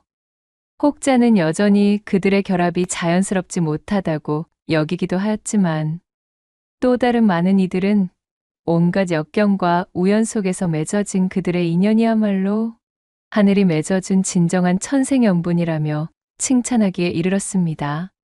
남들이 뭐라 하든 다른 이들의 시선이 어떻든 당사자들인 두 사람끼리 부부로서의 소임을 다하고 인의의 질을 바탕으로 바르게 살면 그것으로 되었지 않느냐며 말이지요. 세월이 흘러 어린 부인은 이듬해 처자들을 낳았습니다. 그리고 몇 년 터울로 아들과 딸을 더 낳아 스라에 많은 자식을 두게 되었지요. 그녀의 현명한 내조와 서대감의 올곧은 가르침 속에서 자란 자식들은 말할 것도 없이 모두 뛰어난 인재로 자라났습니다. 훗날 두 아들은 모두 과거에 급제하여 높은 벼슬에 올랐고 또한 막내딸 역시 좋은 집안으로 시집을 가 그 집안의 현모의 앙처가 되어 가문을 부흥하는 데에 지대한 공을 세워 그야말로 안주인으로서의 위상을 드높였지요. 서대감의 가문은 크게 번창하였고 그 후손들 또한 대대로 복록을 누렸답니다. 후세에 전해지기를 서대감과 아들 그리고 그 손자까지도 무려 3대가 정의품 이상의 문관을 여기만 가문에 주어지는 영예인 기로소에 드는 큰 명예를 얻게 되었습니다. 기로소는 조선시대에 관직에서 물러난 문신들을 예우하기 위해 설치한 관청으로 국가 원로 예우를 위한 명예 기구였지요. 이는 서대감이 홀로 외롭게 지낼 때는 감히 상상조차 할 수 없었던 가문의 경사였습니다. 서대감은 이 모든 행운과 행복이 곤경에 처한 자신을 외면하지 않았던 친구 홍대감의 도움과 어린 나이에도 지혜롭게 가정을 일으킨 젊은 부인 설류의 덕분이라 여기며 평생을 감사하는 마음으로 살았습니다. 그는 홍대감과 오래도록 깊은 우정을 나누었으며 그 인연은 후손들에게까지 이어졌다고 전해집니다. 또한 어린 나이에 겪은 기구한 운명에 좌절하지 않고 오히려 자신의 삶을 당당하고 지혜롭게 가꾸어 나간 설류의 현숙함에 감복하여 매일매일 그녀를 향한 깊은 찬사를 보냈습니다. 이후로도 서대감은 자신의 아내를 세상에서 가장 아끼고 귀히 보살피며 오랫동안 행복하게 지냈다는 후문이 전해지고 있사옵니다. 마지막 3번째 이야기 시작합니다. 조선 팔도 중 가장 폐쇄적이라 이름 높았던 고을 음적골, 그곳에서 가장 막강한 부를 자랑하던 오참봉은 사람들에게 마치 전설처럼 입에서 입으로 전해지는 희한한 사내였습니다. 그는 형언할 수 없을 정도의 대단한 부자였지만 한편으로는 그가 무엇을 하고 또한 어떠한 일을 하여 부를 쌓았는지는 사람들에게 전혀 알려진 바가 없었지요. 고을에서 가장 장수한 자에게 물어도 돌아오는 대답은 한결같이 알 수 없다 였습니다. 이러한 사정으로 고을 사람들에게 오참봉은 참으로 미지의 인물과도 같았답니다. 그러나 그러한 괴이함도 그가 가진 압도적인 재력 앞에서는 그저 한낱 풍문거리가 될 뿐이었어요. 오참봉의 집안에는 금은보화 그리고 세상 모든 진귀한 물건들이 차고 넘쳐 마치 용왕의 보물 창고를 그대로 옮겨놓은 듯 으리으리했지요. 덕분에 고을에서 막대한 재물로 구축한 오참봉의 권세는 그야말로 하늘을 찌를 듯 했습니다. 고관대작이 부럽지 않은 그 위세는 감히 범접할 수 없을 정도였어요. 고을원님은 진작에 오참봉에게 매수되어 있었고 그리하여 고을의 그 어떤 도적들도 감히 이 오참봉의 집을 털 생각을 하지 못하였습니다. 그는 자신의 권세를 뽐내기라도 하듯 곧잘 황금으로 번쩍이는 가마를 타고 다녔는데 그 화려함은 보는 이들의 눈을 멀게 할 지경이었습니다. 한양의 그 내로라 하는 육조판서들조차도 이 정도로 호화로운 가마를 타고 다닌다는 소리는 듣지 못하였으니까요. 하지만 사람들은 오참봉의 얼굴을 마주하기를 몹시 꺼렸습니다. 그의 얼굴은 마치 한 폭의 괴이한 그림과 같았기 때문이었던 것입니다. 활알 타오르는 불길처럼 부릅뜬 두 눈은 보는 이의 심장을 꿰뚫는 듯했고 툭 튀어나온 주먹만 한 광대 뼈는 험상궂은 인상을 더욱 강조했어요. 무엇보다도 그의 얼굴 전체를 뒤덮은 수염이 문제였습니다. 희끗희끗하고 마구잡이로 자라있던 수염은 마치 도깨비의 털을 연상시켜 사람들에게 공포감을 안겨주었지요. 그리하여 사람들은 그런 오참봉을 도깨비 수염이라고 부르며 수근거리기도 했답니다. 아이들은 호환과 더불어 오참봉을 가장 무서워하였습니다. 오참봉의 이름만 들어도 울음을 터뜨렸고 어른들조차 그의 그림자만 봐도 슬금슬금 피해 다녔지요. 오참봉의 집 앞은 늘 한산했고 그의 가마가 지나갈 때면 사람들은 고개를 숙이고 숨을 죽였습니다. 흡사 역병이라도 퍼진 듯 오참봉의 주변에는 늘 묘한 긴장감과 공포가 맴돌고 있었더랬어요. 시간이 흘러 마을에는 또 다른 이상한 소문이 돌기 시작했습니다. 오참봉이 몰락한 양반 가문의 딸과 혼인을 맺었다는 이야기였지요.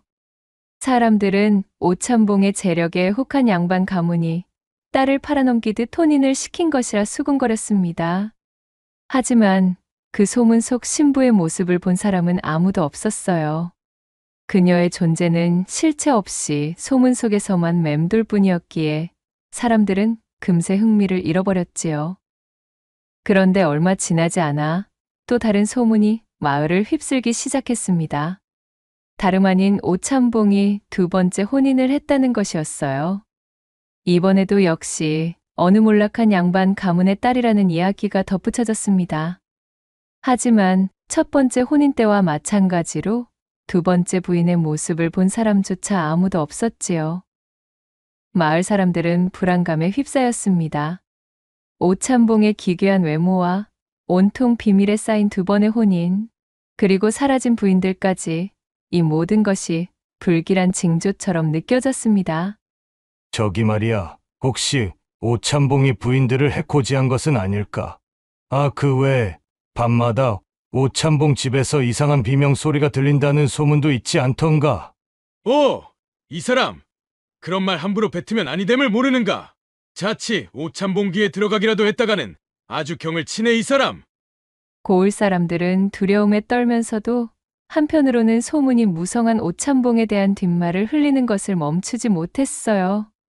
시간이 지날수록 오참봉의 대궐 같은 기와집은 점점 더 거리낌의 대상으로 변해갔고 그의 그림자는 마을 전체를 짓누르는 듯했습니다. 세월이 흘러 마을에 흉흉한 소문이 가라앉을 무렵 오참봉은 이웃 마을의 양반들을 자신의 집으로 초대하는 연회를 열었습니다. 그들은 다름 아닌 새로 성장하고 있던 고을의 분홍층들에게 도전을 받던 입지가 위태로웠던 향촌 양반들이었어요. 이 시기 경제력을 갖춘 분홍층은 고을의 수령을 중심으로 관권과 결탁하게 되었고 향안의 이름을 올리는가 하면 향회를 장악하여 향촌 사회에서 영향력을 높이고 있었지요.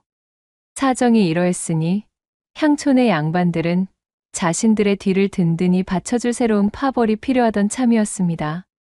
하지만 오참봉에게 초대받은 양반들은 오참봉의 악명 높은 소문을 익히 들어 알고 있었기에 초대에 응해야 할지 말아야 할지 몹시 망설였습니다. 오참봉의 권세와 재력은 한양까지 닿아 있다는 소리가 파다하니 그것을 무시할 수는 없겠지요. 소문이 무성하나 아직 우리의 두 눈으로 마주한 것은 아니니 후일을 도모하기 위해서라도 이번 초대에 연을 다하두는 것이 좋을 듯합니다. 결국 그들은 두려움을 무릅쓰고 초대에 응하기로 했습니다. 연회 당일 양반들은 조심스럽게 오참봉의 집으로 향했습니다. 으리으리한 대궐 같은 기와집은 멀리서도 그 이용을 뽐내고 있었지요. 집 안으로 들어선 양반들은 눈이 부시도록 화려한 집의 넋을 잃고 말았습니다. 벽에는 금실과 은실로 수놓은 병풍이 둘러져 있었고 바닥에는 붉은 비단이 깔려 있었습니다. 대들보마다 오색찬란한 등불이 매달려 마치 별들이 쏟아지는 듯한 황홀한 광경을 보이고 있었어요. 그때 오참봉이 연회장의 모습을 드러냈습니다. 양반들은 숨을 죽이고 오참봉을 주시했습니다. 소문대로 그의 외모는 몹시 기괴했지만 오참봉은 예상외로 점잖고 중후한 목소리로 초대에 응해준 양반들에게 감사의 인사를 전했습니다. 바쁘신 와중에도 이렇게 귀한 걸음을 해주셔서 진심으로 감사드립니다. 오늘 이 자리가 서로에게 좋은 인연을 맺는 기회가 되기를 바랍니다. 오참봉의 부드러운 말투와 정중한 태도에 양반들은 긴장을 풀고 안도의 한숨을 내쉬었습니다. 연회장에는 산의 진미가 가득 차려져 있었고 향긋한 술이 끊임없이 돌았습니다. 사람들은 맛있는 음식을 먹고 술을 마시며 서로 담소를 나누었습니다. 오참봉의 재력과 훌륭한 접객 태도 덕분인지 그의 흉측한 외모는 더 이상 문제가 되지 않는 듯했습니다. 분위기는 점차 화기애애해졌고 연애는 밤늦도록 이어졌답니다. 특히 한 양반 가문의 두 딸이 스스럼 없이 오참봉과 대화를 나누었습니다. 그녀들은 다른 사람들의 시선을 의식하지 않고 마치 큰아버지를 대하듯 오참봉과 어울렸지요. 그렇게 잔치가 끝날 무렵 오참봉은 그녀들이 가장 좋아할 만한 비단옷과 놀이개, 장신구들을 골라 한가득 선물하기에 이르렀어요. 그것이 인연이 되어 이후 두 딸과 그 가족들은 오찬봉의 집을 몇 번 더 방문했습니다. 가족들이 방문할 때마다 오찬봉은 눈이 뒤집힐 듯한 선물과 특산물들을 대접하여 환심을 샀지요. 그러던 중 오찬봉은 두 딸 중 막내이던 수님에게 청혼의 뜻을 내비쳤습니다. 언니는 동생에 비해 조금 더 아름다운 외모를 지녔지만 시기와 질투가 많았고 또한 호기심이 과한 탓에 때때로 오찬봉에게 무례를 범하는 경우가 많았답니다. 하지만 수님은 성정이 차분했으며 또한 반듯한 태도에 나긋나긋한 우아함을 지니고 있었기에 이것이 오찬봉의 마음을 움직이는 결정적인 계기가 된 듯 보였지요. 뛰어난 무예를 가지고 무과에 급제하여 입궁하였으나 누명을 쓰고 축출당에 가난한 양반으로 지내고 있었던 아버지는 늘 가슴 한켠에 욕심이 도사리고 있었습니다. 그러던 차에 연이 닿은 이 오찬봉의 막대한 재산에 줄곧 마음이 끌리던 참이었어요. 오찬봉의 외모 따위는 눈에 들어오지도 않았습니다. 하지만 그렇다고 무조건 자신의 딸을 오찬봉에게 시집 보낼 수는 없는 노릇이었습니다. 추문이 무성하던 오찬봉의 전처들에 대한 것들도 알아봐야 했기에 아버지는 아직 서로에 대해 잘 모르니 조금 더 시간을 두고 생각해 보겠다 답했어요. 그러자 오찬봉은 따님이나 가족분들 누구든 상관없습니다. 저 역시 저를 둘러싼 수많은 괴소문들을 익히 알고 있기에 결정이 어렵다는 것을 잘 알고 있습니다. 허니 제 집에서 한 달간 저와 함께 지내보시는 것이 어떻겠습니까? 그러면 자연히 뜬 소문이라는 것을 알게 되실 겁니다. 라는 제안을 하는 것이었습니다. 고민하던 아버지는 흡족해하며 오찬봉의 제안을 받아들이게 되었어요. 그동안 오찬봉이 보여준 번듯한 모습 때문인지 온 가족이 함께 오찬봉의 집에서 한 달간 살기로 결정했습니다. 그렇게 오찬봉과 함께 지내면서 그의 전처들이 모두 병으로 죽었다는 사실도 알게 되었지요. 그리고 오찬봉의 자상한 태도와 인간미 넘치는 모습에 처음에는 걱정을 하던 수님 역시 점점 그에게 호감을 느끼게 되었습니다. 처음에는 그저 어린 처자를 후첩으로 두려는 심산이신가 싶어 걱정을 하던 참이었습니다. 헌데 지금은 어떻소? 그것이 저희 편협한 착각이었음을 알게 되었지요. 하하, 그러하오. 그리 잘 보아주시니 이거 몸둘 바를 모르겠소이다. 그렇게 두 사람의 분위기가 무르익었고 어느덧 약속한 한 달이 끝나던 마지막 날 밤, 결국 오찬봉은 스님에게 정식으로 청혼을 하였습니다. 아직도 두렵고 모든 것이 걱정된다면 청혼은 없던 일로 하여도 좋소이다. 아니에요. 날이 물론 저도 좋사옵니다. 수님은 망설임 없이 오찬봉의 청혼을 승낙했지요. 안 그래도 기울어가던 가세에 조금이라도 도움이 되고 싶던 차에 자신의 아버지도 은근 오찬봉과의 혼사를 진행했으면 하는 눈치를 주고 있었고 또한 막대한 재력을 가진 오찬봉과 혼인하게 되면 줄곧 아버지를 힘들게 했던 제 언니의 그 허영심을 채워줄 수도 있었기에 자신이 희생하기로 마음먹은 것이었어요.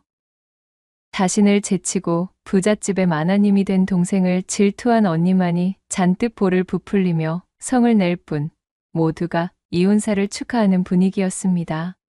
그렇게 오찬봉과 수님은 성대한 혼례를 올리게 되었습니다. 혼례식이 성대하게 치러지고 며칠 동안 잔치가 이어졌어요. 하지만 흥겨운 분위기는 오래가지 못했습니다. 혼례식이 끝나자마자 오찬봉은 언제 그랬냐는 듯 마치 다른 사람처럼 변해버렸으니까요. 이전에는 사람들을 초대하고 잔치를 베풀기를 좋아하더니 이제는 문을 굳게 걸어 잠그고 외부와의 교류를 완전히 끊어버렸습니다. 심지어 수님의 가족들과도 왕래하지 못하게 막는 것이었어요. 연회장을 가득 메웠던 하인들은 혼례 이후 스님이 집안 사람이 되고 나서부터는 코빼기조차 보이지 않았습니다. 그들은 처음부터 존재하지 않았던 것처럼 드넓은 집 어디에서도 그 흔적을 찾을 수가 없었지요. 게다가 가장 이상했던 것은 바로 오참봉과 합궁을 할 때였습니다. 그는 나이가 무색할 만큼 엄청난 힘을 자랑했지요. 거의 장난감을 가지고 노는 기세로 스님을 이리 맺히고 저리 돌리며 떡주무르듯 다루었습니다. 거기다 한참을 그렇게 제 입맛을 돋은 후 본격적인 거사에 돌입할 때면 항시 스님을 금침 위에 엎드리게 하여 둔부를 하늘로 높이 쳐들게 만든 후 남새스러운 짐승들의 짝짓기처럼 참으로 요망하고도 괴팍한 노노만을 고집하는 것이었습니다. 그는 우악스럽게 스님의 뒤통수를 잡은 채 결코 고개를 돌려 자신을 올려다보지 못하게 하였어요. 그리고는 제 흥에 겨워 일을 끝내는 그 순간까지 자신을 받아내는 스님의 기분이나 몸의 상태 따위는 아랑곳도 하지 않았지요.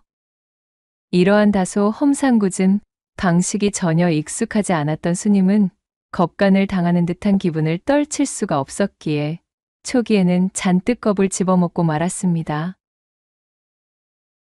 그러나 어쨌든 지아비의 욕구를 받아내는 것 또한 아내인 자신이 감내해야 할 의무라고 여겼던 착하디 착한 스님은 반복되는 시일이 지날수록 어느덧 익숙해져 이제는 그러려니 하는 지경이 되어 있었지요.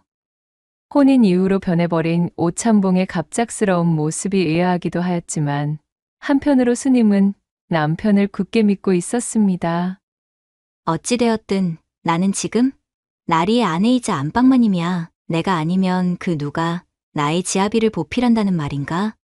자신과 나이 차이가 많이 나는 데다 주변의 악소문에 늘 시달려왔으니 마음을 들고섭시 지내왔기에 그렇다 판단하여 스님은 극진한 내조를 게을리하지 않았지요.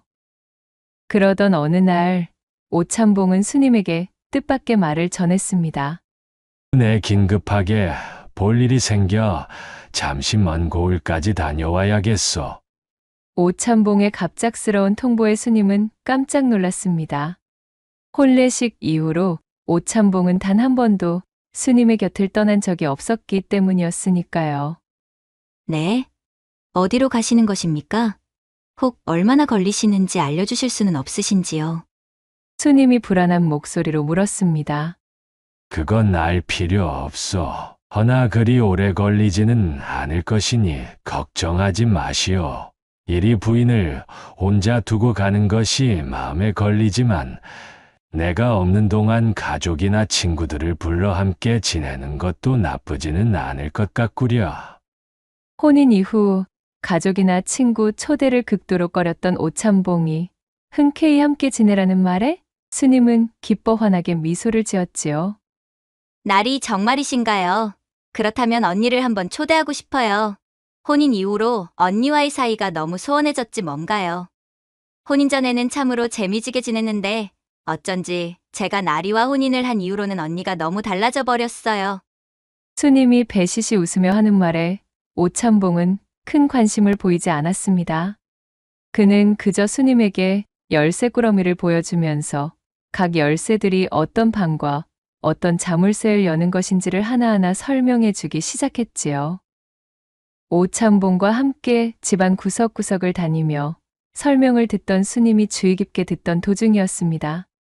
모든 방의 열쇠를 알려주었지만 유일하게 단 하나의 열쇠만 설명을 해주지 않는 것이었지요. 나리, 이 열쇠는 어느 자물쇠를 여는 열쇠인가요? 스님의 질문을 들은 오참봉의 얼굴이 대번에 무시무시하게 일그러졌어요. 그것을 본 스님이 너무 놀라 단말말을 뱉으며 뒤로 나자빠질 뻔하자 이내볼레의 얼굴로 돌아온 오참봉이 한숨을 길게 쉬며 말하는 것이었어요. 나를 따라와 보시오. 그리고는 스님을 데리고 행랑채 가장 구석에 마련된 흐미진 곳간 앞에 멈춰 섰습니다. 그는 그녀에게 마지막 남은 열쇠에 대한 주의 사항을 알려주었습니다. 마지막 열쇠는 바로 이 곳간의 자물쇠요. 우리 집의 모든 방들은 당신의 가족들에게 보여줘도 상관없지만 이 따로 만들어둔 곳간만큼은 절대로 열어서도 누구에게 보여주어서도 아니 돼요. 만약 부인이 이 약속을 어긴다면 아무리 부인이라 할지라도 결코 용서하지 않을 것이요. 예, 명심하겠습니다, 나으리. 수님은 오참봉의 말을 꼭 지키겠다고 대답했습니다. 이윽고 오참봉이 대문을 나서자 수님은 친정에 기별을 넣어 집으로 언니를 초대하게 되었습니다. 그녀는 이번 기회에 언니와 소원해진 관계를 꼭 다시 되돌리고 싶었어요. 얼마 뒤 수님의 기별을 받고 집으로 당도한 언니가 쌀쌀맞게 입을 열었지요. 부잣집 노인네에게 시집가. 친정은 아예 까맣게 잊고 지내는 줄 알았더니 네가 어쩐 일이니? 이 언니를 다 초대하고 말이야? 언니, 무슨 그런 말이 다 있어. 그전 아리께서 조금 사정이 있어 그동안 연락을 하지 못했던 것뿐이야. 어휴 기집애, 이 얼굴 좋아진 것 좀 보라지? 아주 잘 먹고 잘 지내는 듯 싶구나. 아버지께서도 딸 자식 팔아 재물을 얻은 기분이라며 그간 걱정이 많으셨는데 기우였다 말씀드려야겠어. 그런 걱정하지 않으셔도 된다고 꼭 좀 전해줘, 언니. 나는 여기서 잘 지내고 있으니까. 이 자리는 역시 내가 꿰찼어야 되는 것이었는데 말이야. 집안 여기저기를 기웃거리던 언니가 부러움과 질투가 섞인 말투로 비아냥댔지요. 수님은 어색한 미소를 지으며 최대한 언니의 비위를 거스르지 않기 위해 애썼습니다. 그렇게 한참이나 언니의 호기심을 채워주며 집안 탐방을 이어나가던 중 마당으로 나와 행랑채 쪽을 살펴보던 언니가 말했지요. 헌데 참으로 이상해. 이렇게 커다란 대궐에 하인이 하나 없다는 것이 말이 되니? 행랑채까지 이리 크게 지어놓고 어찌 부리는 하인이 하나도 없어? 우리 혼례식 이후로 다들 사정이 생겨 나가버렸다고는 하는데 실은 나도 그게 이상하긴 해. 야, 그게 말이 되니? 네 혼례식 때 하인들이 좀 많았어? 그 많은 사람들이 하루아침에 다 사정이 생겨 나갔다는 말을 어찌 믿느냐? 아무튼 이 서방, 그 오참봉이라는 사람 여러모로 정말 수상쩍다 이거야. 제 언니가 열을 올리며 오참봉의 험담을 이어나가자 자신의 지아비를 나쁘게 말하는 것이 기분 좋을 리 없었던 수님은 입술을 대빨이나 내밀고 뾰루퉁해졌습니다. 그러거나 말았거나 언니는 행랑 여기저기를 쏘다니며 호기심을 흘려댔어요. 넓은 집안을 헤집는 데에 정신이 팔려 어느덧 해가 뉘엿뉘엿지는 시간이 다가왔고 간단하게 식사를 마친 두 사람은 부른 배를 두드리며 소화도 시킬 겸 마당으로 산책을 나왔지요. 그러다 언니는 행랑채 구역에서 유일하게 구경하지 않은 마지막 공간, 즉 오참봉이 경고했던 바로 그 구석진 곳간을 가리키며 물었습니다. 예수님아, 저기 저 음침한 광처럼 보이는 곳은 대체 뭐야?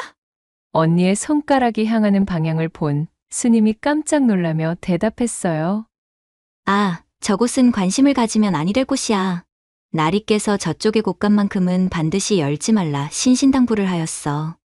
오참봉이 절대 열어서는 안 되는 방이라며 약속까지 했다는 말을 하자 언니의 호기심이 더욱 커졌습니다. 그래봐야 네 남편인데 부인인 네가 좀 살펴보면 어디가 어떻다고 그러는 거니? 팔을 붙잡고 매달리는 수님을 질질 끌며 언니는 성큼성큼 곳간 쪽으로 걸어갔습니다. 문짝에서부터 괴이한 분위기를 풀풀 풍기고 있는 곳간을 올려다보며 언니가 의심이 가득한 목소리로 중얼거렸지요. 자, 내 말을 좀 들어봐봐. 자고로 곳간이라 함은 벼 외에도 살림살이나 여러 물건들을 보관하는 곳이라는 거 너도 알고 있지? 그거야, 잘 알고 있지. 헌데 그게 왜? 야, 이 멍청아. 곳간은 추수 후에 거둔 벼를 저장하기 때문에 습기 조절이 용이한 털을 쓴단 말이야. 게다가 쥐를 비롯한 해수들이 접근하기 어렵게 만들어야 된다는 것이지. 그런데 세상 천지, 곳간을 이리도 음습하고 해도 잘 비추지 않는 위치에 덩그러니 만들어 놓은 집은 처음 본다 이거사. 게다가 너의 남편 또한 그리 엄하게 말하는 것을 보면 아무리 보아도 예사 물건을 보관하는 곳이 아닐 듯 싶다는 말씀이야? 그런 것은 잘 모르겠어. 그렇지만 이곳은 건드리지 않겠다 약속했으니까. 언니, 이만 다른 곳을 구경하자. 다른 곳은 죄다 둘러보고 여기 하나만 남았잖아. 자, 어떠냐, 순임아. 아무도 모르게 슬쩍 열어보면 되지 않겠느냐? 잠깐 열어보고 뭐가 있는지 살펴본 후에 몰래 닫아버리면 그야말로 아무도 모를 거야. 지켜보는 하인 한 놈도 없는데 멀리 떠난 너의 남편이 이 사실을 어찌 알겠느냐? 수님은 난처하기 짝이 없었어요. 남편과 굳게 한 약속을 깨는 것은 두려웠지만 한편으로는 언니의 기분을 상하게 만들어 또다시 관계가 악화되고 싶지는 않았습니다. 거기다가 수님 또한 이곳간에 대한 궁금증을 참을 수 없기는 매한가지였지요.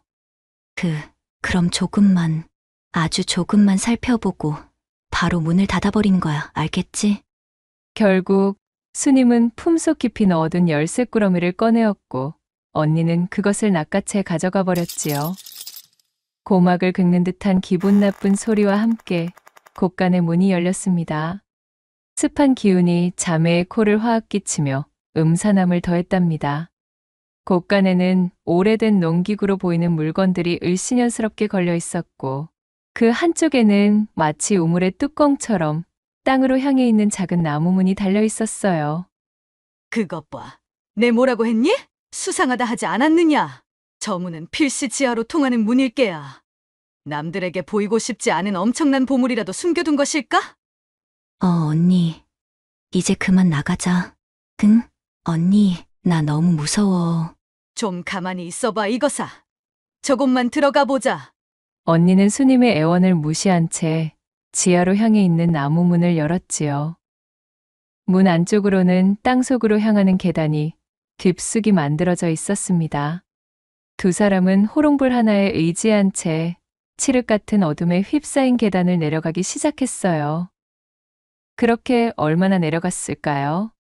계단의 끝에는 널찍한 공간이 나타났고 그 순간 코를 찌르는 듯한 악취가 자매를 덮쳤습니다. 희귀한 악취는 정말이지 코를 타고 넘어와 온 머릿속을 헤집는 듯 강렬했어요. 그것은 숨을 쉬기조차 힘들 정도의 역겨운 냄새였습니다. 수님이 황급히 손으로 코를 막고 눈을 가늘게 떴고 언니 역시 잔뜩 성이 난 목소리로 소리쳤어요. 어휴, 세상에나 이게 도대체 무슨 냄새람? 언니가 코를 틀어쥐고 호롱을 들어 안쪽의 공간을 비추었고 그 순간 두 사람은 곳간의 문을 연 것을 뼈저리게 후회하고 말았지요. 어둠 속에서 희미하게 드러난 자매의 시야에는 믿을 수 없는 참혹한 지옥도가 펼쳐지고 있었으니까요. 공간의 천장에는 쇠사슬이 달려 있었고 그 쇠사슬에는 발가벗겨진 여인들의 시신이 주렁주렁 매달려 있었습니다. 그들의 몸은 이미 썩어 문드러져 형체를 알아보기 힘들 정도였어요. 한쪽 구석에는 하인의 차림새를 하고 있는 시신들 또한 널브러져 있었습니다. 시신 중에서는 아직 부패하지 않은 비교적 최근의 것으로 보이는 시신도 있었지요. 바닥은 흥건한 피로 붉게 물들어 있었고 또한 핏물은 이미 말라붙어 끈적거렸습니다. 이 모든 장면들은 정녕 지옥의 한 장면을 연상시키기에 충분했어요. 수님은 숨이 멎을 듯한 충격에 휩싸였습니다. 심장이 미친 듯이 쿵쾅거리고 온몸이 사시나무 떨듯 떨렸지요. 다리에 힘이 풀려 그 자리에 주저앉을 것만 같았습니다. 이게 도대체 무슨... 수님이 넋이 나간 채 중얼거렸습니다. 바로 그때 수님은 그만 충격을 이기지 못하고 제 손에 들고 있던 열쇠를 바닥으로 떨어뜨리고 말았어요. 순임아, 어서 여기서 나가야 해! 언니가 다급하게 외쳤습니다. 그녀의 목소리에 정신을 차린 수님은 쓰러질 듯 힘겹게 몸을 일으켜 열쇠를 주워 들었어요. 두 자매는 혼비백산하며 계단을 올라와 곳간을 빠져나왔습니다. 곳간의 문을 닫고 자물쇠의 빗장을 걸어 잠갔지만 끔찍한 악취와 참혹한 광경은 여전히 머릿속에서 떠나지 않았지요. 수님과 언니는 덜덜 떨리는 손으로 피 묻은 손과 꽃신을 씻기 위해 우물로 향했습니다. 그러다가 열쇠 꾸러미의 마지막 열쇠에 핏자국이 배어 있음을 알아차렸지요. 엄마야, 이걸 어째? 아까 바닥에 떨어뜨렸을 때 묻었나 봐. 수님이 차가운 물로 씻고 또 씻었지만 열쇠에 묻은 핏자국은 아무리 문질러도 지워지지 않았어요. 마치 저주라도 씌인 것처럼 핏자국은 열쇠에 깊숙이 박혀 문지르면 문지를수록 오히려 더욱 선명해져 영원히 지워지지 않을 것만 같은 기세였지요. 수님은 어쩔 수 없이 피 묻은 열쇠가 보이지 않도록 가지런히 포개어 열쇠 꾸러미를 원래 있던 보관함에 넣어두었습니다. 공포에 잠식당한 수님의 얼굴은 창백함 그 자체였어요. 어쩌면 좋아. 언니, 이제 어쩌면 좋지? 저런 엄청난 광경을 목격하고 말았으니 분명 우릴 가만두지 않을 거야. 세상에, 내 지아비가 살생귀였다니. 내가 살생귀에게 시집을 온 것이었다니. 분명 소문이 무성했던 전부인들과 하인들의 주검일 거야. 그러자 언니가 넋이 나간 수님의 뺨을 거세게 때리며 소리쳤습니다. 예수님아, 정신 차려. 이렇게 있을 때가 아니란다. 이 고을 원님과도 이미 한솥밥을 먹는 사이라 하였으니 관가에 발고해봐야 좋은 꼴을 보지 못할 것이 뻔해. 나는 지금 당장 아버지를 데려올 테니 너는 정신 똑바로 차리고 있어. 아버지와 사람들을 모셔올 동안 너는 아무 일도 없었다는 듯 행동해야 한다. 내 말 무슨 말인지 똑똑히 알겠지? 응?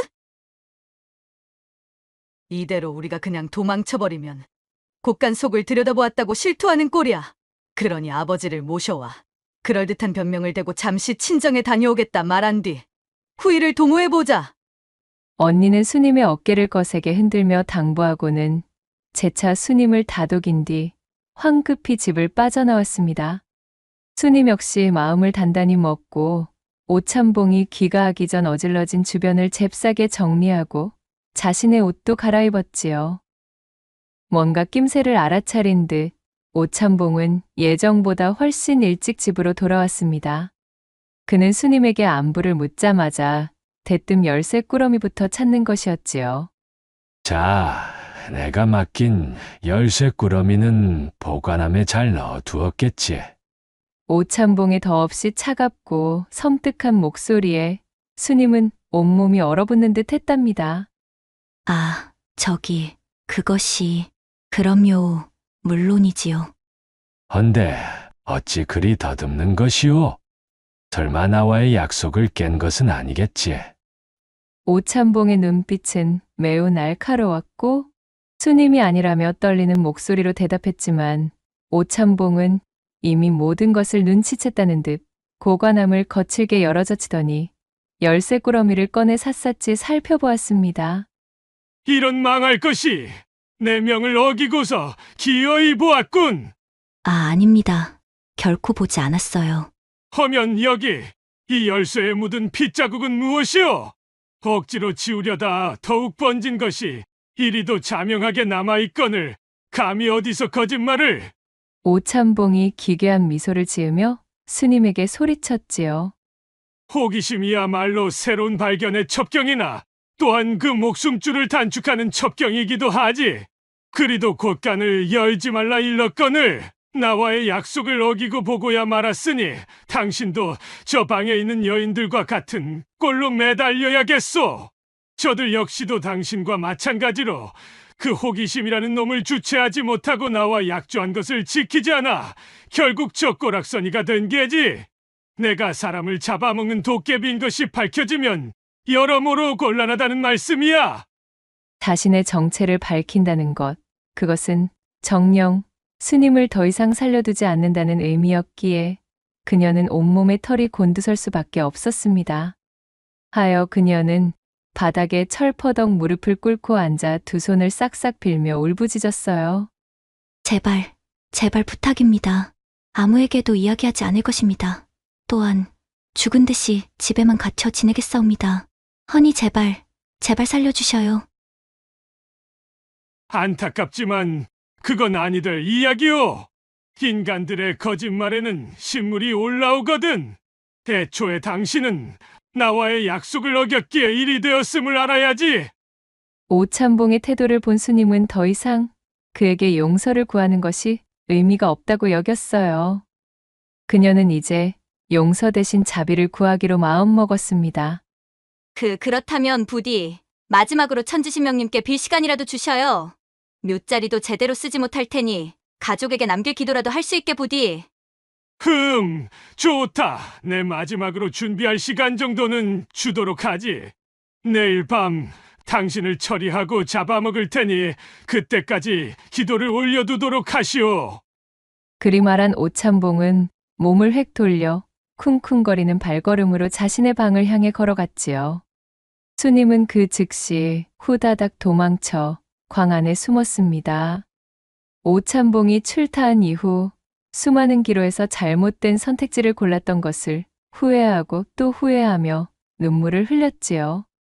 언니가 아버지와 사람들을 데려올 하루라는 시간을 벌었지만 일이 잘못되기라도 하면 언제든 자신은 죽은 목숨이라 여긴 수님은 불안과 공포에 온몸이 마비되고 말았습니다. 그렇게 뜬 눈으로 하루를 지새고 다음 날 광 밖으로는 둔탁한 둔기로 바닥을 긁는 쇳소리와 함께 오참봉의 끔찍한 목소리가 들려왔습니다. 내 인연, 하루의 유예를 주었더니 그새 어디에 숨어 있느냐? 썩 나오지 못하겠느냐? 이제 매달릴 시간이다. 오참봉은 삐죽삐죽 여러 개의 뿔이 솟아있는 방망이를 질질 끌면서 이 방 저 방을 뒤지고 있었습니다. 감쪽같이 숨은 수님을 찾고 있는 것이었어요. 수님은 양손으로 제 입을 막아 숨소리마저 죽인 채 바깥을 향해 귀를 쫑긋 세웠지요. 어두컴컴한 광 안에서 언니와 아버지가 당도하기만을 기다리고 또 기다리고 있었습니다. 제발 부디 늦지 않게 와주셔요, 아버지. 언니, 나 이제 더 이상은 못 버티겠어. 수님은 소리 없는 절규를 뱉으며 굵은 눈물을 뚝뚝 흘렸어요. 킁킁 킁킁 마당으로 나온 오참봉이 냄새를 맡는 소리가 들렸고 이내 소름 돋는 목소리로 그가 외쳤습니다. 거기냐? 거기 숨어 있었구나. 인연이 감히 도깨비를 속이려고. 오참봉은 당장에 내달려 광의 문을 열어젖히려 했어요. 그러나 수님이 안쪽에서 자물쇠를 달아놓고 사슬로 꽁꽁 동여맨 터라 문이 열리지 않았지요.